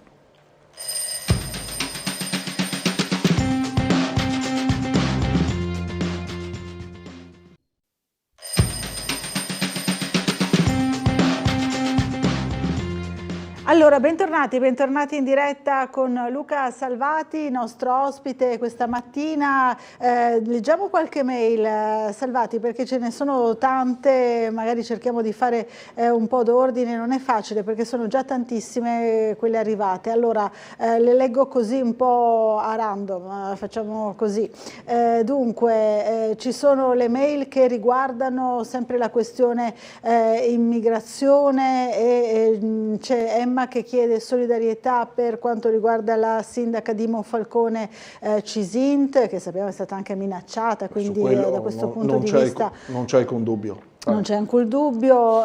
Poi ancora invece Oliver, sicuramente dove sono state costruite le aiuole, i pedoni anche senza volerlo sono diventati disciplinati alla guida, invece qui in Italia il divieto sembra essere preso come una sfida, che forse siamo restati un po' adolescenti, dice, si domanda insomma Oliver, no? Dice riguardo la sicurezza stradale. Tante sono le mail proprio di richieste, di segnalazioni, quindi magari non so se anche il nostro Bernardo Gulotta continua a sentirci in diretta. Allora ci scrive Silvana: buongiorno, richiedo l'attenzione del gentilissimo signor Salvati, che ringrazio e saluto, su via Scomparini, marciapiedi, dissuasori di velocità, rifacimento manto stradale abbassato all'inizio della via. I dissuasori sarebbero necessari dall'inizio della via e in prossimità dell'incrocio con via Fit, che è molto pericoloso, specie per il passaggio a piedi con bambini e carrozzine, vero? lo faccio molto spesso anch'io, non più con la carrozzina, però insomma con bambini. In via dell'Istria 57 invece ci segnala Sonia, davanti alla scuola ENAIP c'è un avvallamento della strada che è molto pericoloso, infatti proprio davanti alla sede dell'ENAIP. Via Rossetti ci segnala invece Alessandro, Bernardo Gulotta viene a fare una visita ai marciapiedi dell'ultima parte di via Rossetti, lato sinistro a scendere, terzo mondo, dice, tra via Revoltella e piazzale De Gasperi. Oscar invece dice a Ennio, che parlava prima al microfono, in via Dandolo: Ennio, se a casa nostra buttiamo le scovazze a terra, chi dovrebbe venire a pulire? Via Dandolo il cibo è assicurato per le pantegane, dice il signor Oscar.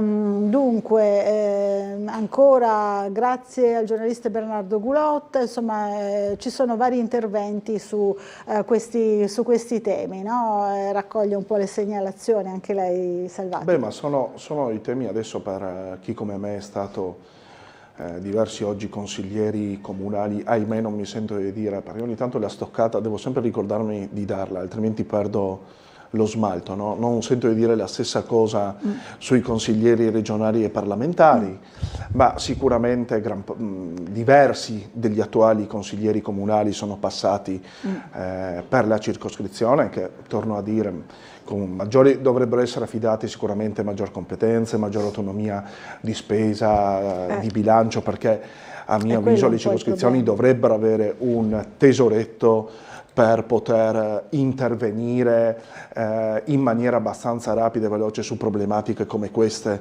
dei marciapiedi, anche se poi spesso, infatti si parlava l'altro giorno con una residente dicendomi: Salvati, vengono fatti solo i rattoppi, è verissimo, e non vengono rifatti ex novo, in pochi casi questo avviene, laddove è facile, nel senso la strada già di per sé per la sua conformazione si presta, o in effetti, come si dice, vengono fatti dei rattoppi che durano quel che durano. Però dicevo delle circoscrizioni, chi è passato per le circoscrizioni ed è strettamente a contatto con i cittadini, sono queste le richieste che avvengono, le pensiline, per esempio, un altro tema particolarmente importante noi sappiamo che il trasporto pubblico a Trieste, la nostra regione, devo dire, ha un buon livello di efficienza e quindi è molto utilizzato dai nostri cittadini, però questo in tutte le stagioni, sia in inverno che in estate, e diverse fermate del bus sono prive di pensiline, o sono state messe delle pensiline che non hanno, non so se il termine è corretto, le ale esterne, quindi quando piove è quasi come non avere quella pensilina. Chiaro. Queste sono le problematiche che in effetti ti sottolineano.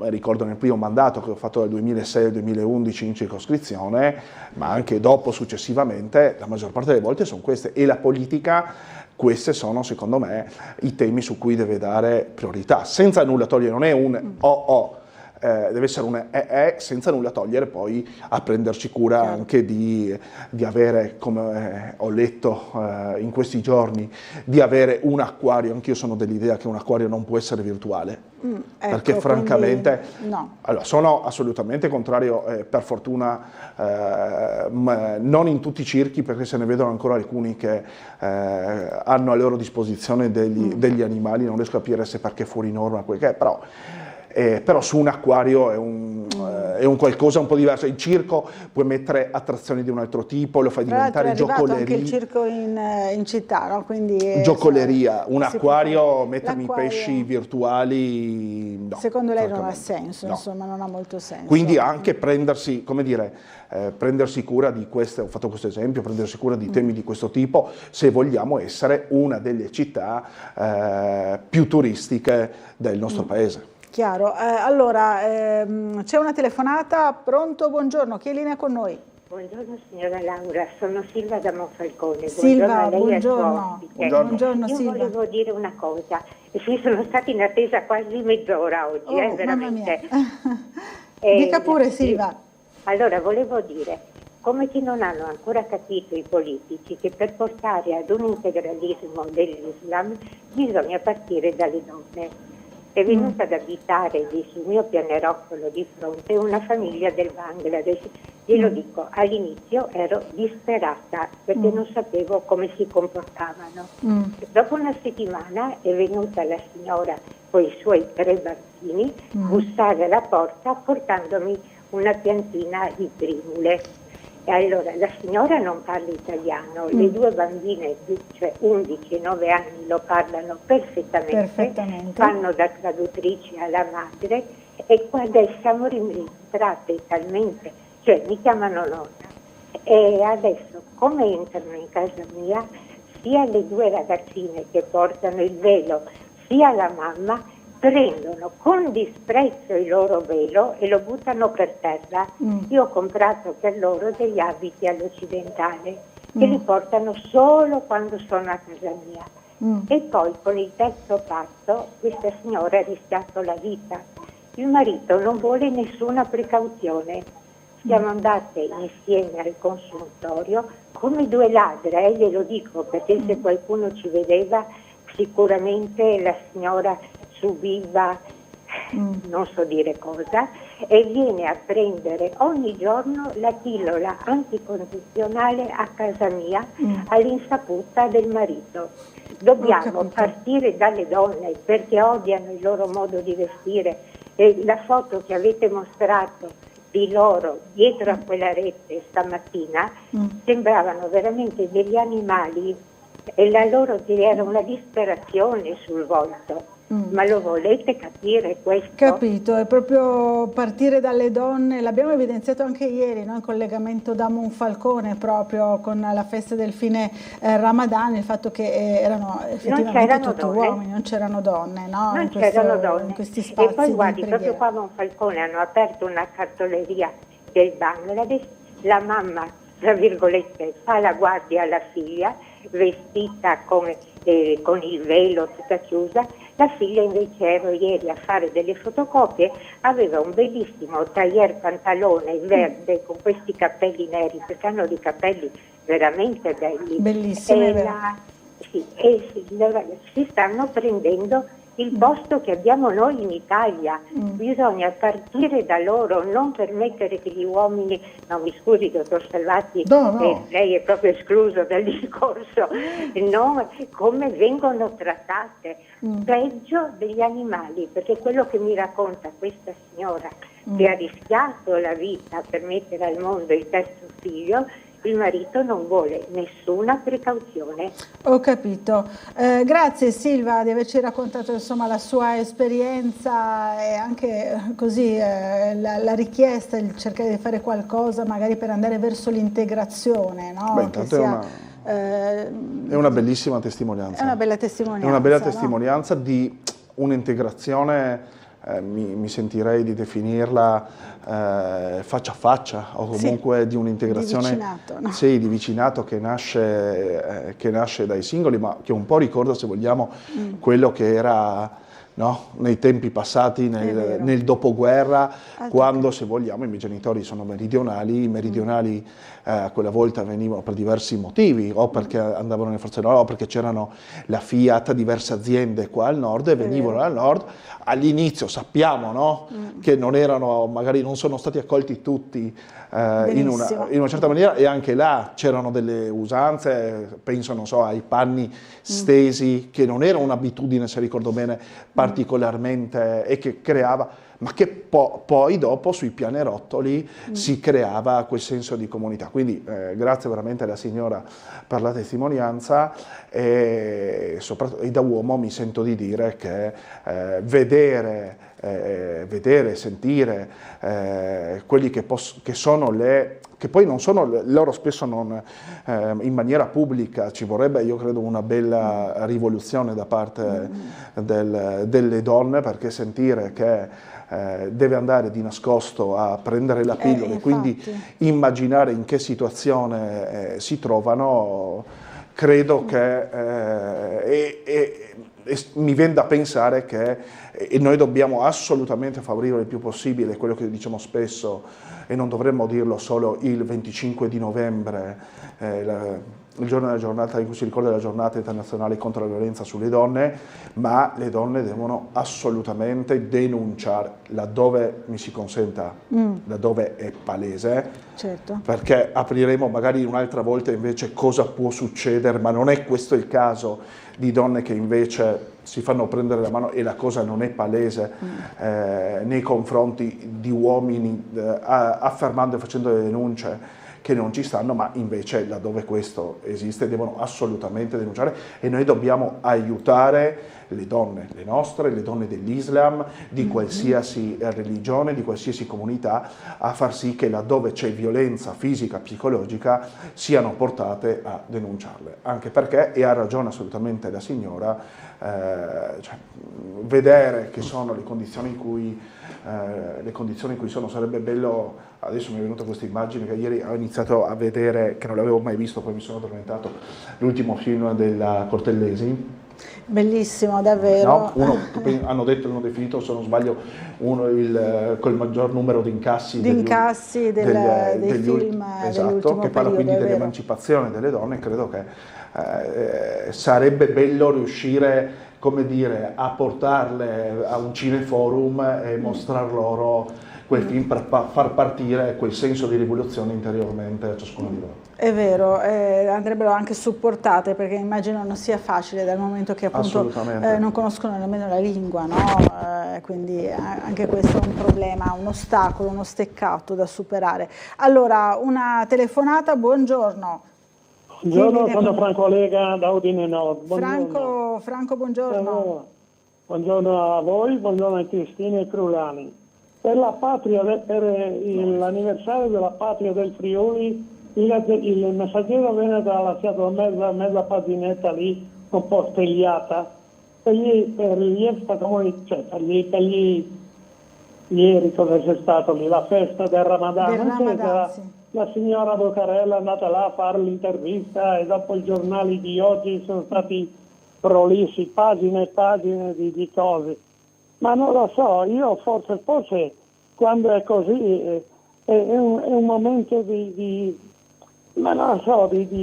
goduria, forse direi anche di un'altra parola un po' più pesante, no?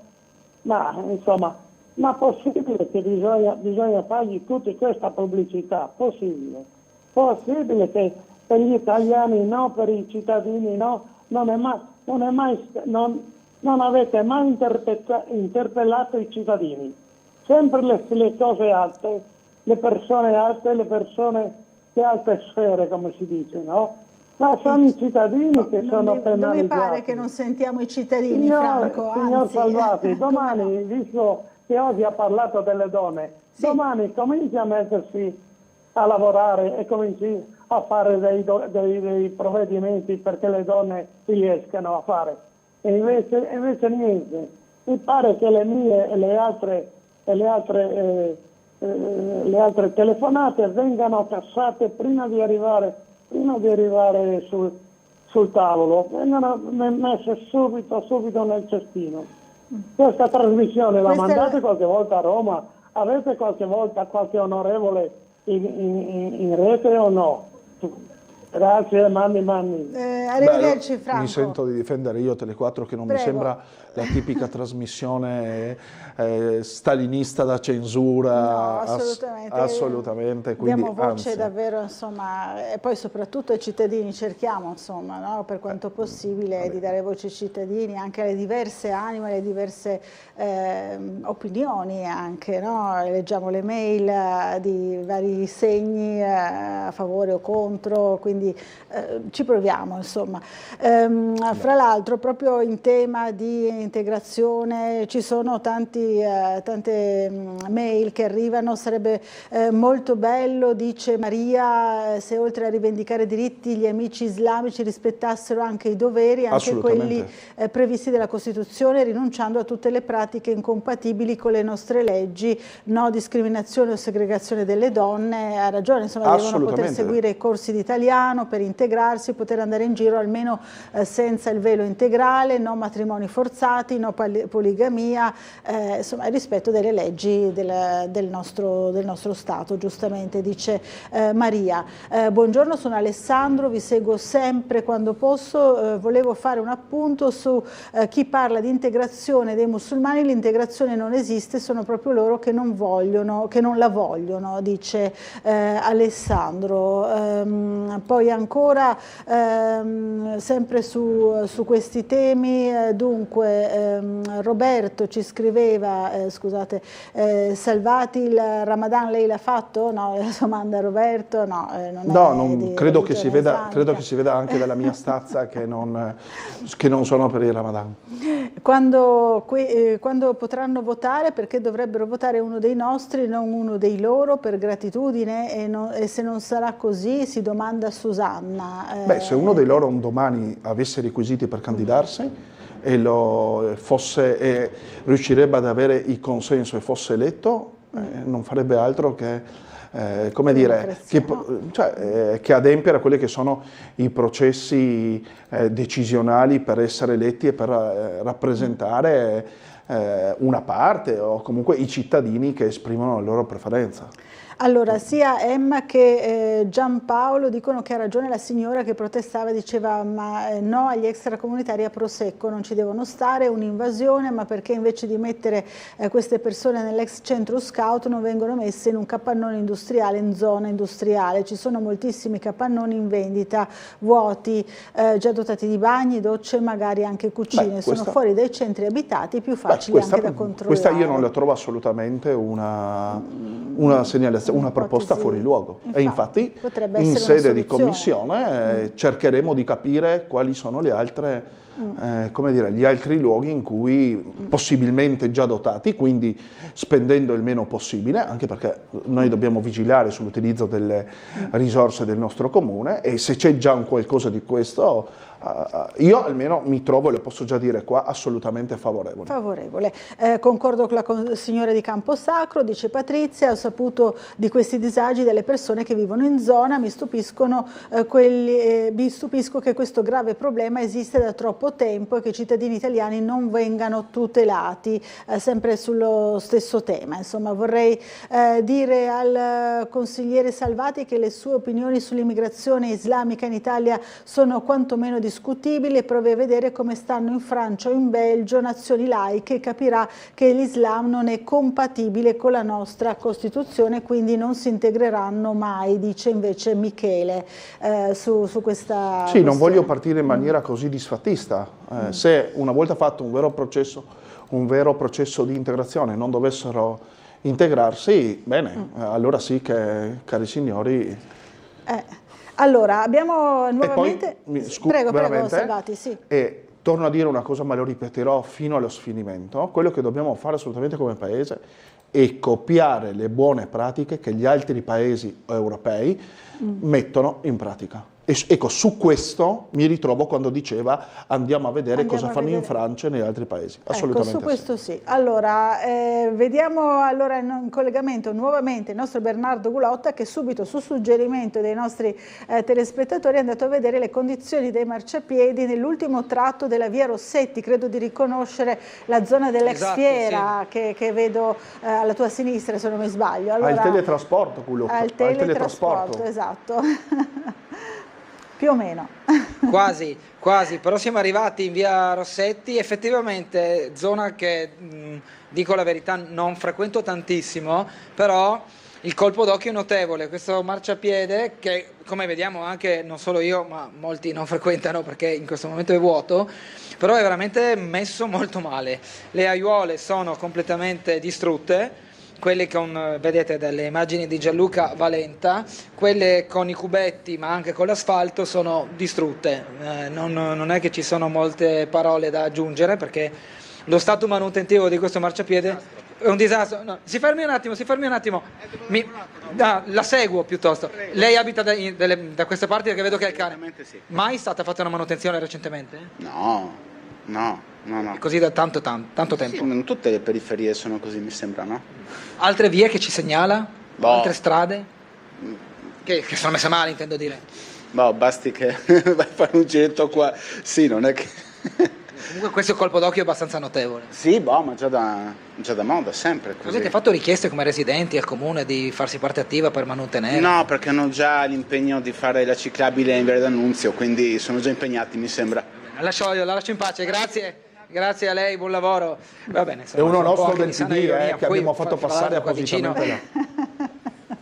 No, non credo proprio. Certo, Salvati, lo sapevo che era un suo emissario. Un suo emissario mandato qui in via Rossetti. Adesso proprio come siamo arrivati noi è arrivato anche lui. Anche lui col teletrasporto. Dicevamo, no, insomma, parlano... Sì, anche lui col teletrasporto. Parlano le immagini qui, Laura, che Luca Salvati glielo suggerisco.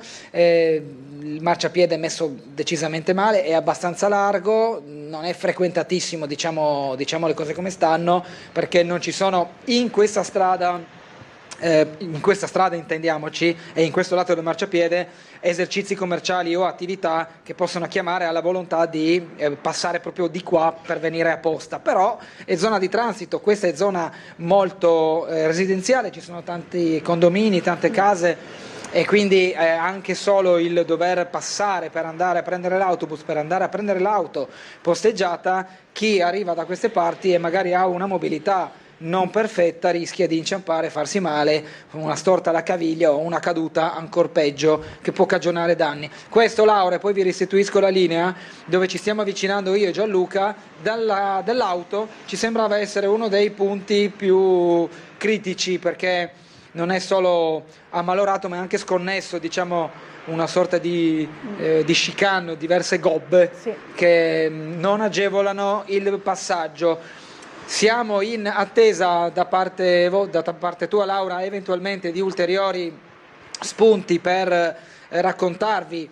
Non lo riusciremo a fare in maniera esaustiva solo questa mattina, ma è tutto propedeutico poi al discorso anche di questa sera con la trasmissione Ring, di quelli che sono, secondo i cittadini, i punti fra strade e marciapiedi che hanno bisogno di una severa manutenzione. È chiaro che ognuno guarda un po' al suo rione e a sotto casa sua, però ci sono zone come questo marciapiede che sono evidentemente messe male, altre che invece magari sono rovinate solo in una piccola parte, poi per il resto si presentano in maniera dignitosa. Quindi chi ci vuole sollevare i problemi più evidenti, più grossi, noi questa mattina siamo qui apposta. Buongiorno. Allora, buongiorno. Come va? Tutto bene? Ha visto questo marciapiede, no? Come lo ritiene?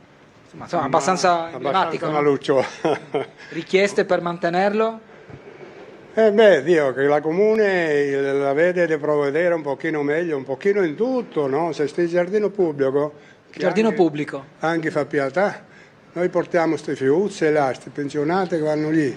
E sono una schifezza, scusa. Cos'è che non va in giardino pubblico? È sporco. È sporco. Non c'è controllo. Tanti che dormono là, sono anche le banchine.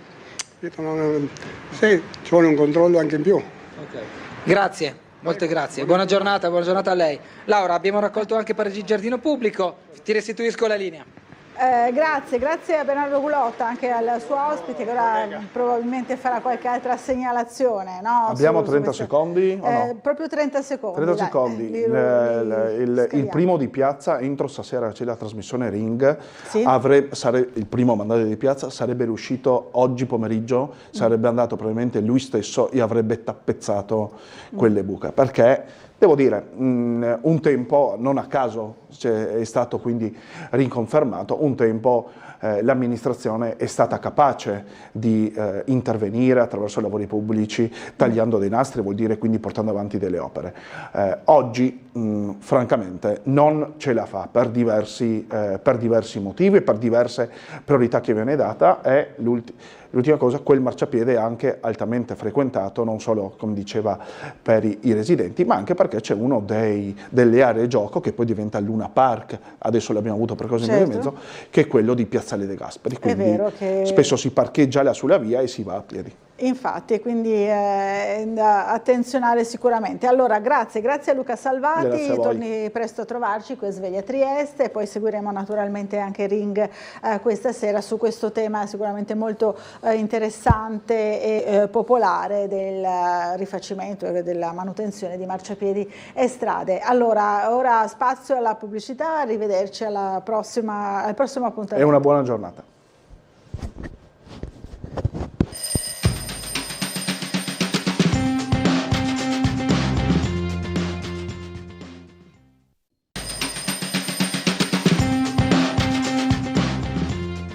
Bentornati in diretta a Sveglia Trieste. Diamo il buongiorno al consigliere comunale della Lega Stefano Bernobic. Buongiorno, grazie, buongiorno a tutti. Grazie di essere qua. Allora, seguito un po' l'ultima parte della trasmissione con Luca Salvati e con il collegamento del nostro Bernardo Gulotta, che era una zona che lei fra l'altro conosce, e diceva è vero, no? È proprio così, anzi addirittura il marciapiede di fronte è anche peggio. No? Sì, in effetti appunto forse ho sbagliato marciapiede. No, ma ecco, dalla parte della fiera sicuramente anche non penso ci sia un intervento immediato, in quanto i lavori che dovranno partire, perché questo lo sappiamo che prima o poi partiranno i lavori di rifacimento dell'area della fiera, chiaramente andranno ad intaccare anche il marciapiedi, sappiamo che cambierà anche la viabilità, quindi adesso appunto rifare il marciapiede adesso lì non avrebbe senso, ne abbiamo tanti altri, quindi non credo che quello sarà uno dei primi che verrà toccato dai nuovi progetti di rifacimento.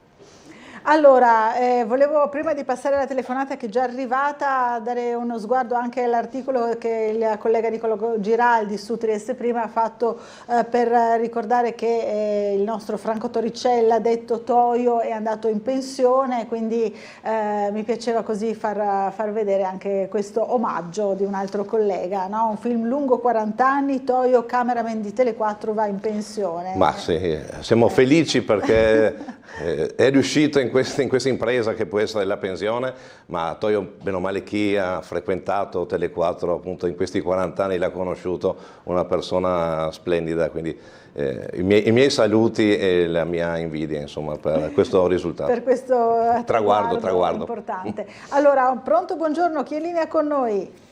Buongiorno signora Laura, sono Graziella. Graziella, buongiorno. Buongiorno. Buongiorno, la sta bene lei? Anch'io stavo bene. Ve ne faccio solo due domande, due cose che devo dire. Prego. Allora, in primo luogo, che c'è assegno dell'inclusione, c'è una grande cavolata che hanno già fatto, come RCD del reddito, no? Perché questa volta a noi pensionati, invalidi, anche invece anche oltre 60, 70 anni, 80, che devono fare il patto col diavolo. Il diavolo sa che è gli assistenti sociali, che ne rompono le scatole.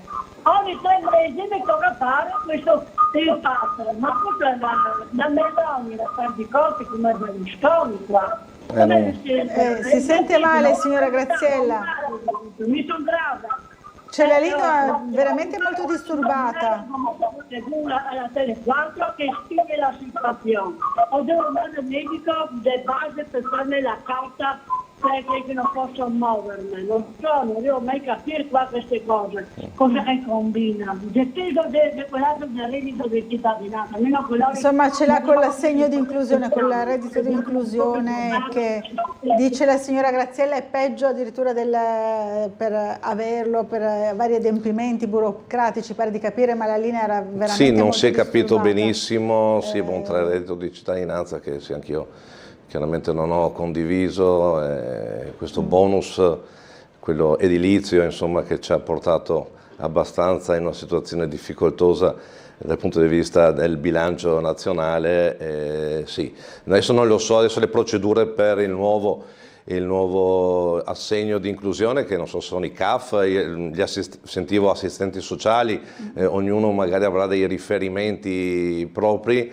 io spero non insomma sembrava che... molto contenta di doversi rivolgere insomma agli assistenti sociali, la signora, da quello che ho capito. Sì, non abbiamo capito bene, so che c'è un servizio che comunque lavora tanto, ricordo sempre che il 30%, il 30-33% del bilancio corrente del Comune di Trieste è dedicato al sociale, perché è importante aiutare chi ha delle difficoltà, questa è una delle priorità che ci diamo sempre, ecco, che non ci sia nessun taglio dal punto di vista del sociale, e questo non sta avvenendo negli ultimi bilanci, anzi, quindi però dopo sulla parte, come dire, procedurale non saprei dare delle risposte, non so la problematica precisa della signora.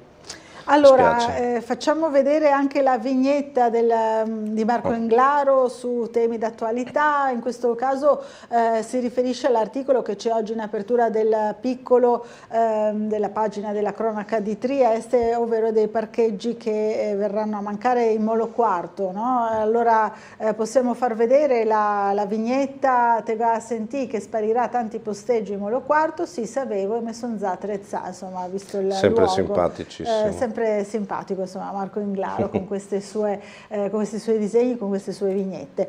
Allora, ci sono altre segnalazioni, non so se poi c'è il nostro Bernardo Gulotta ancora in collegamento con noi.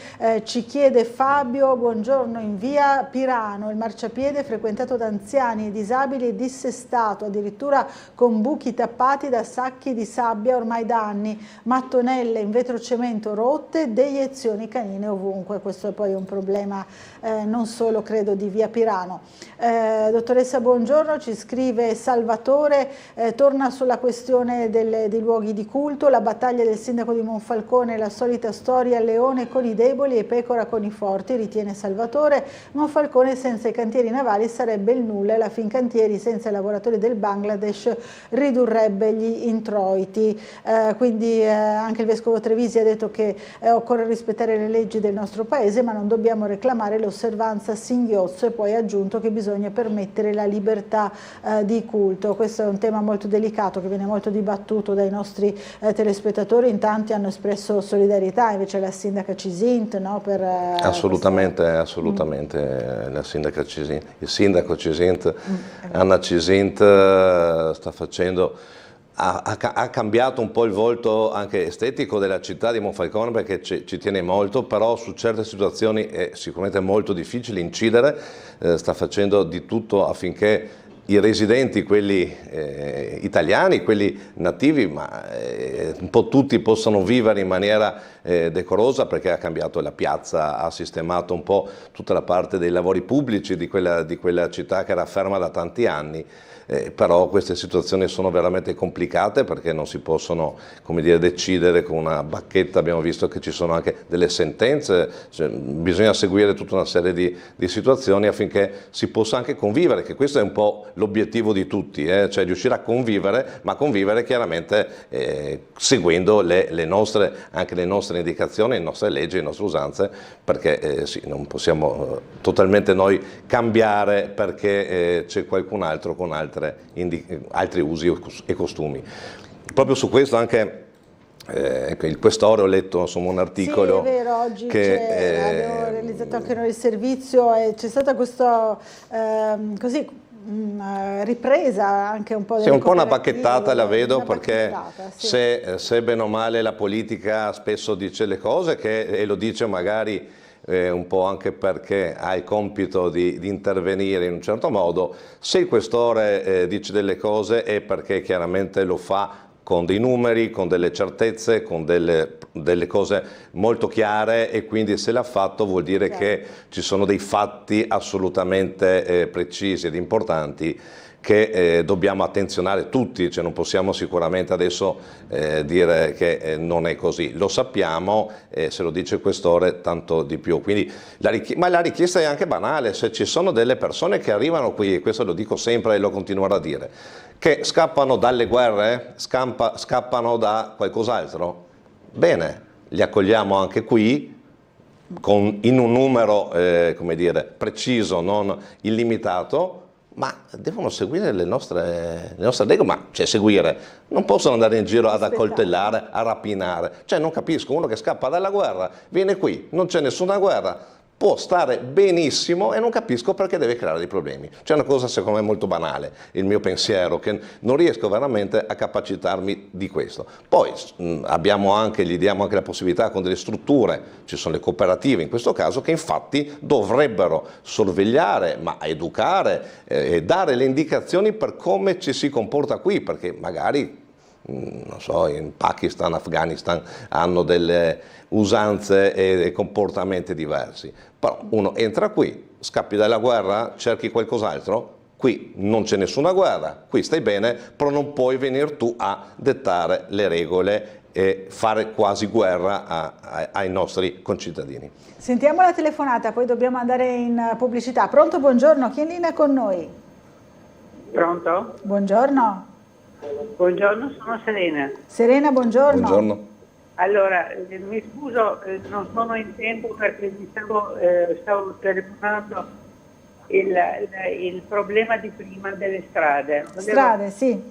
Volevo segnalare per l'ennesima volta a voi, ma non avete nessuna colpa, ma al comune di Trieste. Io abito vicino di fronte a Luigi. Abbiamo di fronte, io esco dal portone e ho non una buca, una voragine. Di fronte, mi scusi Serena? La Luigi di Opicina. Ah, di fronte alla Zugi di Opicina. È da anni che sto segnalando al comune di Trieste. L'altro giorno ho mandato anche una email al signor Caracoi, che non ho ricevuto assolutamente nessuna risposta. Volevo chiedere se qualcuno potrebbe venire a fare un sopralluogo. Ho capito, perché è proprio profonda, insomma, questa buca è una vera e propria voragine. Centimetri di profondità per 4 di larghezza, di lunghezza. Capito, Serena. È veramente tragico, guardi, tragico sia per i pedoni ma anche per le macchine. Anche per le macchine, immaginiamo. Grazie Serena. Vedremo di attivarci su questo. L'altra volta eravamo su Via dei Baiardi e abbiamo risolto, adesso vediamo, cerchiamo prendiamo questi impegni. Di fronte proprio alla Zugi di Opicina, in diretta. quindi è stata piuttosto chiara la signora Serena. Allora dobbiamo fermarci per una breve pausa pubblicitaria, ci rivediamo subito dopo, fra pochissimo.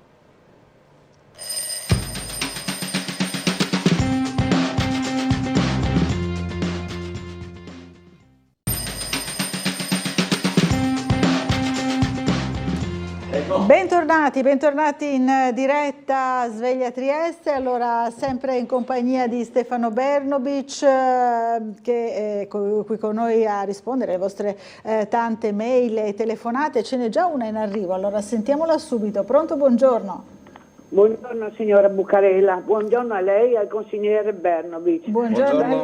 Mi scusi, so che sono una rompiscatole, però c'è una cosa che volevo dire, perché bisognerebbe proprio risolverla. I parcheggi alla Saba, no? Sappiamo che hanno tantissimi parcheggi lì dell'ospedale, a San Giacomo, il Silos e anche davanti al tribunale. Allora, mi scusi signora Bucarella, sarò un pochino più lunga del solito, perché eccolo. Allora, l'altro giorno, venerdì scorso, sono andata a parcheggiare. Sì, ho trovato per fortuna un parcheggio in piazza Oberdan, che già questa è una fortuna. Quando ho messo un'ora e mezza, sono andata a prendere la macchina, sono arrivata giù in Marina per andare a fare le compere e mi sono accorta che c'era un bigliettino sotto il tergicristallo. Sono ritornata su immediatamente e ho detto non ho moneta, bene, vado, ho trovato, ringraziando il cielo, al volo un parcheggio in largo Piave e sono andata per pagare il parcheggio dove ci sono gli addetti davanti al tribunale. No signora, qui non si può pagare, deve andare sulla strada. Sono andata su, no, e mi fa, guardi, dico che non mi danno il resto e io non ho monetine, non ho moneta, vado a cercare le monetine. Dopo, insomma, conclusione, lei mi ha mandato a cercare le monetine e io l'ho mandata dove si va quando si prendono le fave di fuca, ecco, praticamente, perché ero sazia. Il tutto, quando sono riuscita a pagare il parcheggio, tutto il giro che ho fatto in Marina, parcheggiato, andato là, 65 centesimi. Io avevo un appuntamento importante col medico, ecco, per 65 centesimi. Avevo fatto un ritardo di 6 minuti, so che non mi è mai successo, sono 40 anni che io parcheggio a pagamento, non mi è mai successo di sgarrare. Questa volta ho sbagliato, però non è così che insomma, no? Poi ieri anche un altro appuntamento medico e non trovavo parcheggio, mi sono permessa di andare al Silos per la seconda volta. Il Silos. Quando sono uscita per andare via non trovavo dove si paga il parcheggio. Ho chiesto alla persona addetta all'interno della stazione dell'autocorriere, mi ha dato un'indicazione. Sono andata da quella parte, c'era la cassa solo carte di credito o bancomat. Io il bancomat ce l'ho, però io non posso mettere il PIN dentro, non è possibile. Ci sono quei bancomat nuovi che basta appoggiarli e lei può fare, ma io devo mettere il PIN. Ok. Vedo l'indicazione di andare da un'altra parte, vado dall'altra parte, idem, non trovo dove si paga con la moneta. Dopo, finalmente, dall'entrata del Silo, sono andata fino in via Flavio Gioia, c'era una signora che faceva le pulizie, molto educata e diciamo empatica, e mi ha indicato dove. Sono andata solo carta moneta, niente monetine. Insomma, allora, una disavventura chiedo, dietro l'altra, Nivea. Ma dai, ma insomma, un momento, a 2,10 euro all'ora, 2,10 euro all'ora. Allora, dico questo, con 2,10 euro all'ora non potrebbero mettere un addetto a governare le macchine dove si paga? Non so. Adesso sento che a Porto Vivo faranno un altro parcheggio coperto con la Saba, sempre con la Saba. Non è possibile. Io dico, si dovrebbe mettere un protocollo etico con la Saba, perché con quello che chiedono per i parcheggi coperti, no? Potrebbero avere un addetto in più, qualcuno in più che serva. Io sono anziana ma non sono ancora rincoglionita, mi permetta questa espressione, no? Però veramente si fa una battaglia contro tutto, non è possibile una cosa del genere. La protesta della signora Nivea. Grazie della segnalazione, Nivea, grazie. Insomma, cosa possiamo dire alla signora Nivea che insomma, si è trovata un po' in difficoltà? Verificherò diciamo. anche personalmente, magari per capire se, io credo che il pagamento in contanti sia previsto nelle macchinette, adesso non so se è stato un malfunzionamento delle macchinette in quella giornata, per cui mi sembra molto strano, perché bene o male non tutti hanno la carta di credito. So che nelle strutture Saba si può utilizzare ad esempio il Telepass, che è una cosa anche utile, nel senso per accedere senza dover pagare sul momento, però chiaramente la moneta o la carta è sicuramente importante. Quello che non so e non credo appunto che i parcheggi, quelli fuori da Foro il Piano, siano Saba gestiti, cioè loro mi sembra che abbiano solo le strutture interne, quindi i parcheggi esterni non sono di loro competenza. Dopo chiaramente la cortesia di cambiare la moneta, questo diciamo che siamo tutti umani, ognuno di noi è diverso e quindi diciamo che non sempre magari il momento oppure non aveva effettivamente moneta da cambiare, diciamo così, per cui non possiamo come dire, dare una risposta, ma assolutamente io credo che ci debba essere la possibilità di pagare anche con la carta o con la moneta. Passerò a vedere al Silos se magari appunto non c'è, quindi chiederemo delle lucidazioni, oppure magari era una cosa momentanea, che spero che sia quello. Allora, un'altra telefonata, sentiamola, buongiorno, chi è in linea con noi? Buongiorno a lei e al suo ospite, sono Gino. Buongiorno Gino. Mi accodo alla telefonata della signora precedente per chiedere all'ospite se è informato che sul nuovo codice stradale sono previsti posteggi a pagamento solamente in aree esterne alla sede stradale. A Trieste ce ne sono centinaia sulla sede stradale che continuano a essere messi a pagamento, al contrario di quello che è la legge. Io ho già parlato con il consigliere Pasino, che mi ha dato ragione su questi discorsi e che anche lui sapeva e stava seguendo il discorso, però sono passati più di 1 mese e mezzo da questi discorsi e nessuno si è mai incaricato di specificare e di vedere se ci sono delle soluzioni diverse, perché a questo punto tutti quelli che pagano i posteggi sulla sede stradale sono vessati, che pagano un qualcosa che non dovrebbero pagare. Infatti se ricorrono al giudice vengono sempre praticamente abolite le multe, eccetera. Quindi anche a lei, che è un consigliere comunale o quello che è, si preoccupi per regolarizzare questa situazione, perché è una vessazione, cioè è una ruberia.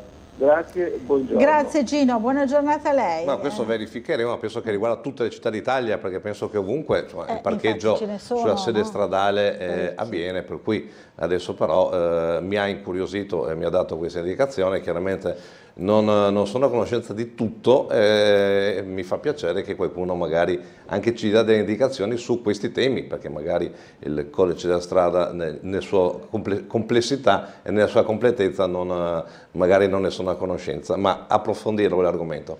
Allora, rapidamente ci dice Fabio, il marciapiede di Via Rossetti, di cui parlavamo prima, rientra nel previsto rifacimento della fiera. La strada dovrebbe diventare a 2 sensi di marcia, è vero? C'è anche questa, proprio la parte finale.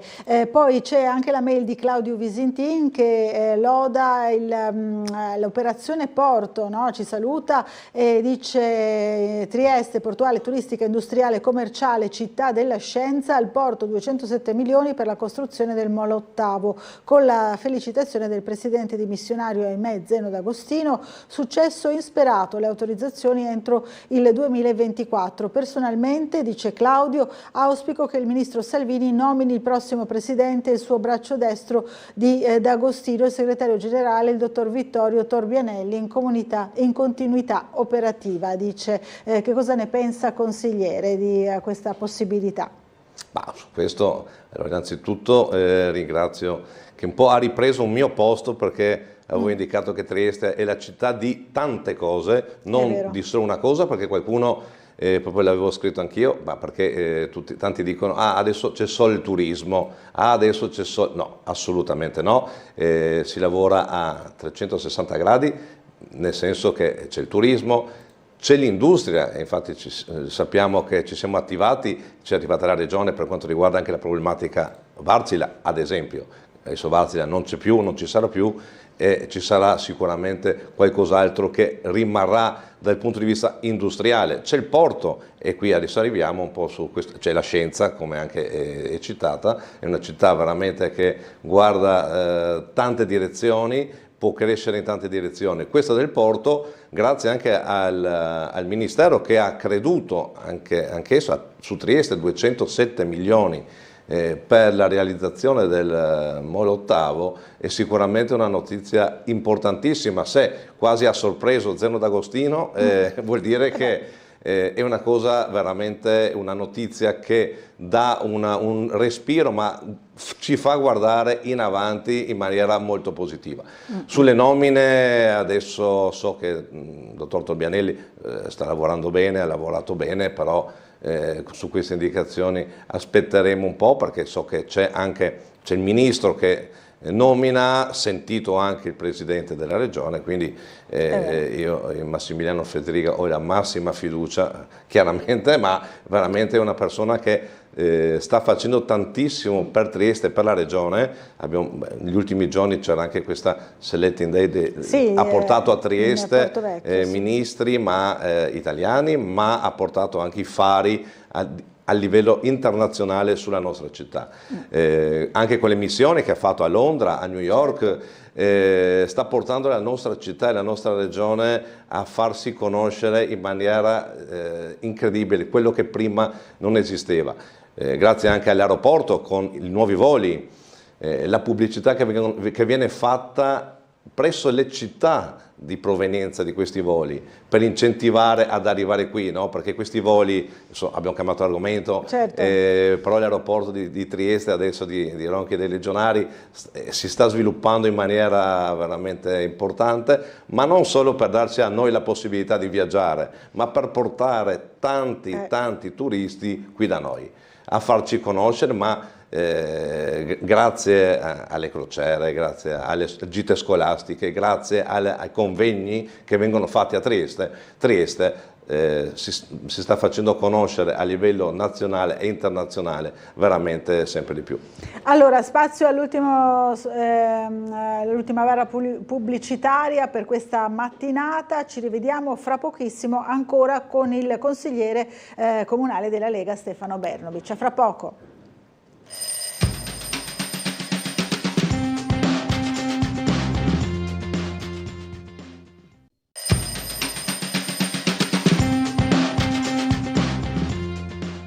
Bentornati a Sveglia Trieste. Allora, siamo sempre in compagnia di Stefano Bernobic, 9:36 in questo 11 aprile e ci sono tantissime mail, leggiamo qualcuna così rapidamente. Strada del Friuli, ci segnala Mariella,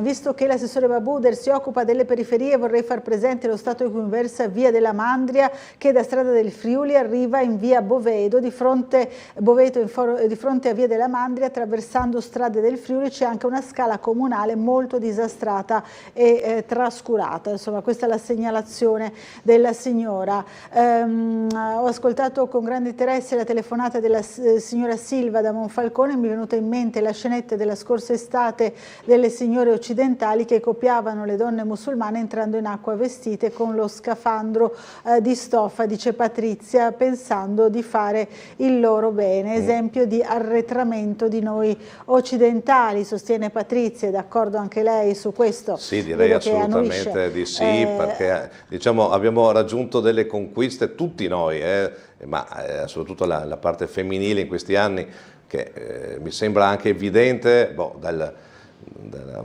Giorgia Meloni che è al governo, da Anna Cisint che è un sindaco, quindi le donne stanno raggiungendo qui da noi con le loro capacità dei ruoli importanti, e di questo chiaramente ne siamo tutti felici.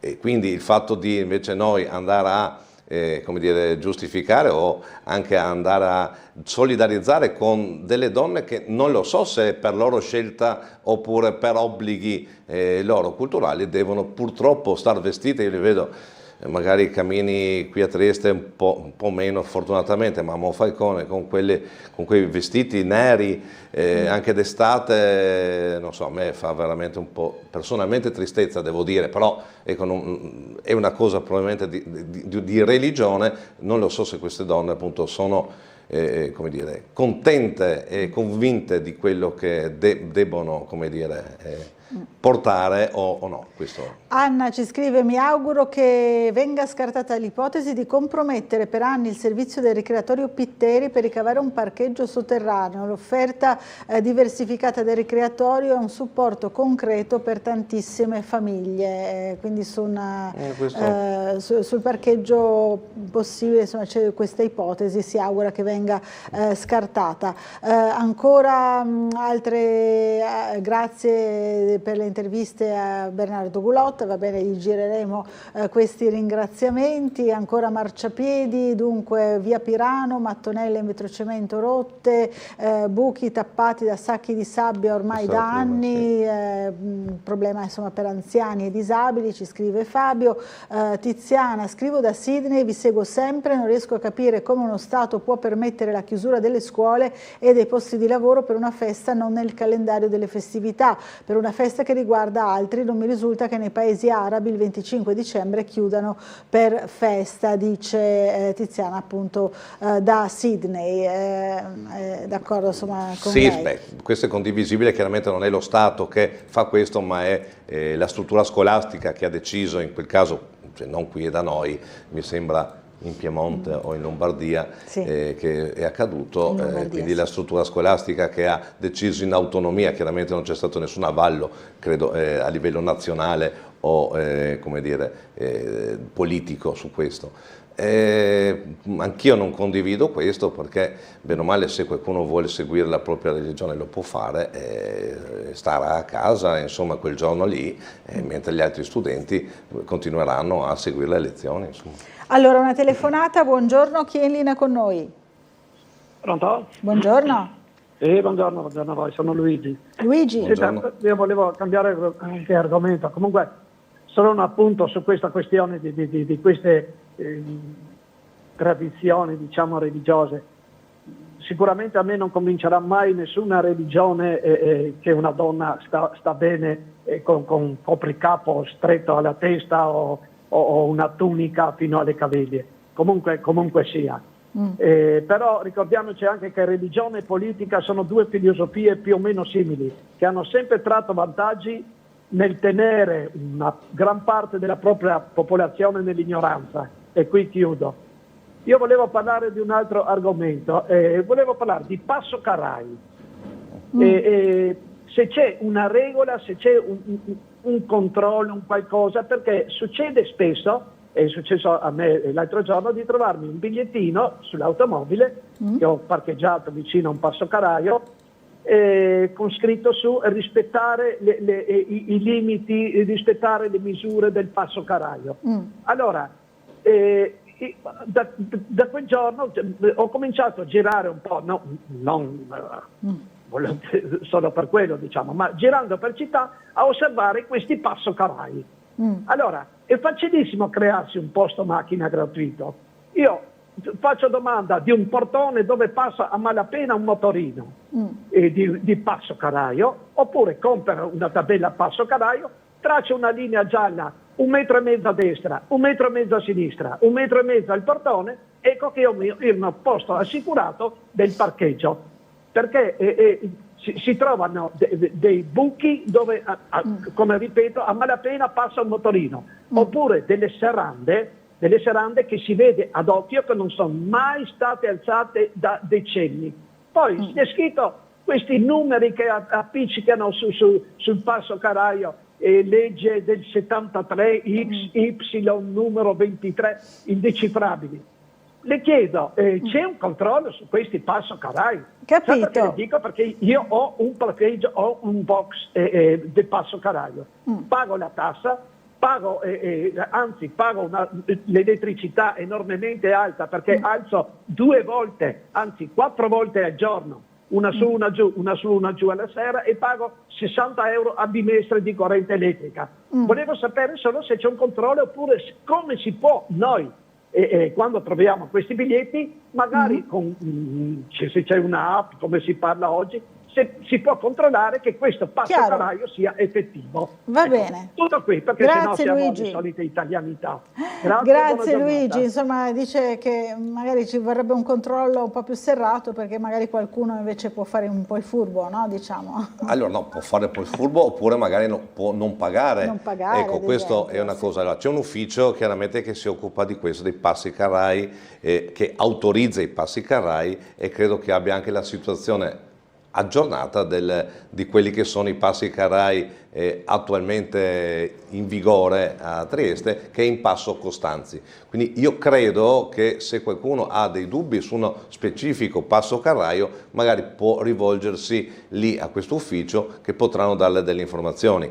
Chiaramente so che, almeno ultimamente, i passocarrai hanno delle prescrizioni molto vincolanti, sia per quanto riguarda l'apertura, che deve essere automatica, perché non ci può essere più che uno lascia l'auto in strada, apre il cancello, perché i passocarrai sono anche quelli dei cancelletti delle casette, e apre a mano. Questo mi sembra vietato, quindi gli ultimi passocarrai sono un po' più controllati come tipologia. E magari tanti, forse quello che accennava il signore, sono proprio vecchi e lì c'è una regolamentazione diversa. Una cosa per la quale ci tengo a dire è che molto spesso davanti ai passocarrai o davanti ai varchi ci sono delle buche.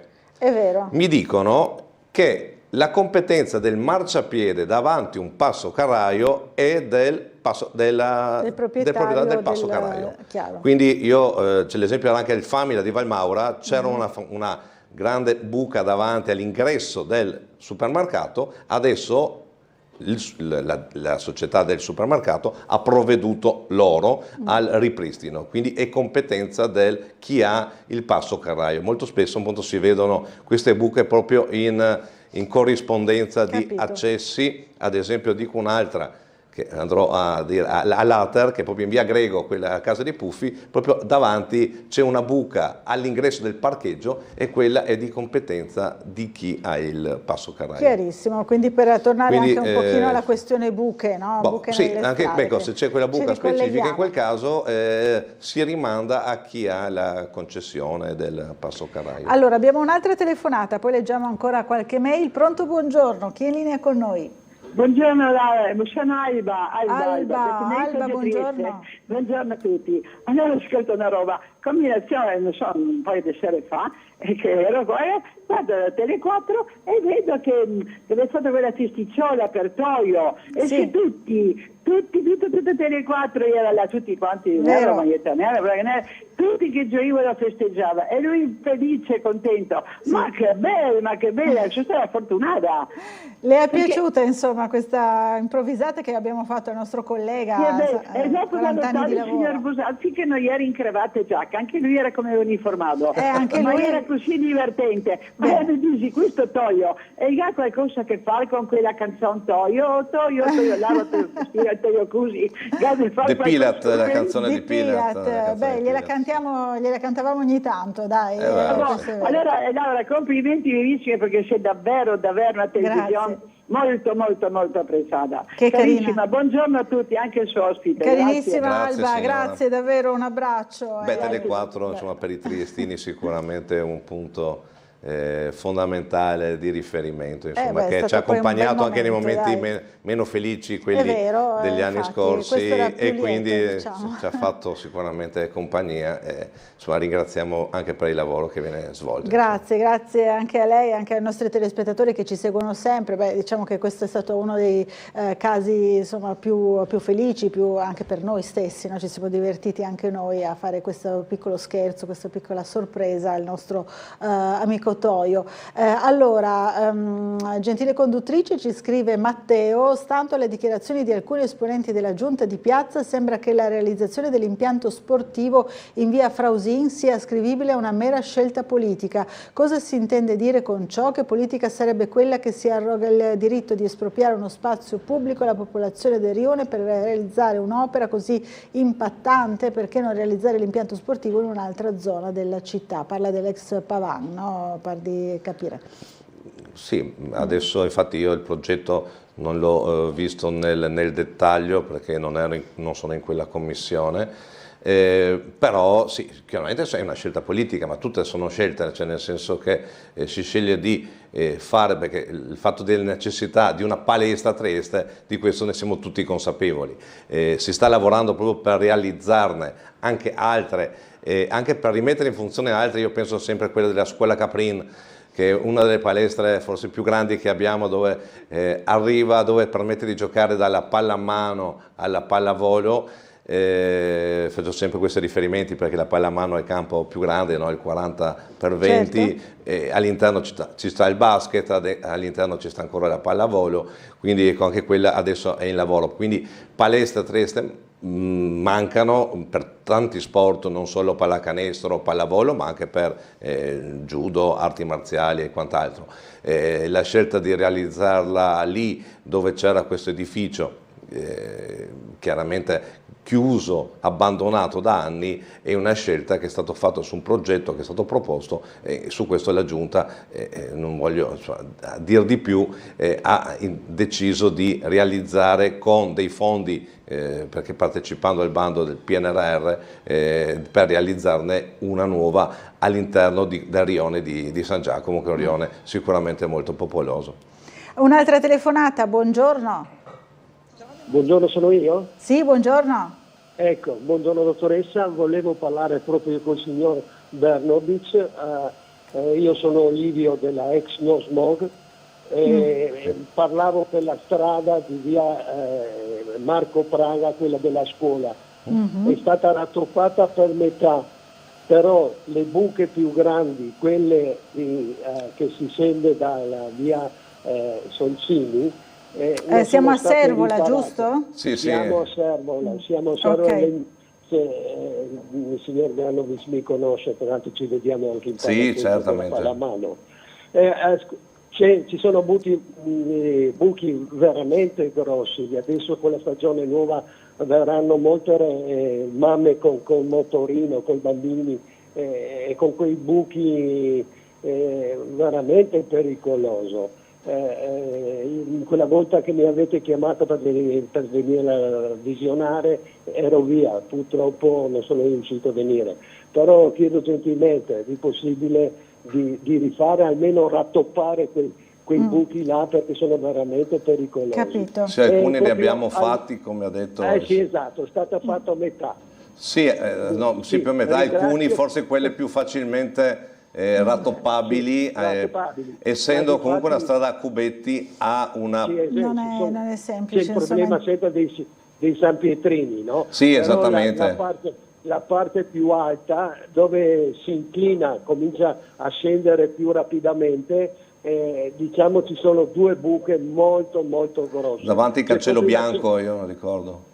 Ecco, c'è un cedimento proprio strutturale della strada anche. No, certo. Quindi, mi raccomando. Bene, grazie allora Livio.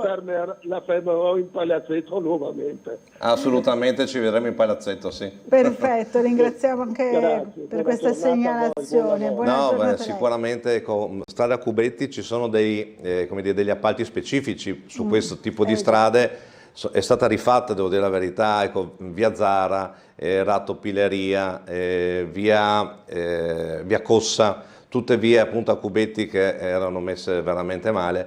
Ce ne sono tante altre, però hanno un costo chiaramente diverso rispetto a quello in asfalto. Ad esempio, un esempio è stato via Zara, dove era previsto il rifacimento in asfalto. C'è stata una sollevazione popolare dei residenti dove hanno richiesto il ripristino del cubetto. Chiaramente c'è stato un attimo di impasse perché i fondi dovevano venire incrementati, è stato fatto e sono stati ripristinati i cubetti. In questo caso ad esempio, che sono più delicati da quel punto di vista, secondo me il fatto del ripristino ha un costo più importante, chiaramente con la stessa cifra, strade se ne fanno chilometri in più, cubetti un po' di meno, quindi c'è anche via Schmid, sono diverse vie in cubetti che andrebbero rifatte. Secondo me quelle che abbiamo rifatto inizialmente avevano maggiormente dei problemi. Sicuramente anche via Marco Praga ne ha, e io spero nel prossimo allotto, almeno dei rappezzi adesso, ma nel prossimo allotto un rifacimento. Allora, Donatella sta cercando di telefonare ma dice non prende la linea. Comunque per quel che riguarda strade sporche, dissestate, pulizia inesistente anche a San Giusto c'è questo problema. Avevo già fatto una segnalazione in un'altra vostra puntata, non è migliorato nulla. Due signore che al mattino raccolgono immondizia, vetri, deiezioni canine di gente incolta, e noi abbiamo cani. Inoltre ci sono gruppi di ragazzi immigrati che creano paura e fastidio. Ieri nel parco della Rimembranza uno del gruppo ha esposto le parti intime facendo gesti osceni, invitati dal gruppo verso di noi donne, che possiamo essere le loro nonne. Insomma, un bruttissimo episodio. È un bruttissimo episodio questo, ma anche il discorso delle bottiglie, delle lattine, cioè veramente la pulizia è importante, e nei giardini c'è il periodico passaggio di pulizia da parte delle ditte incaricate.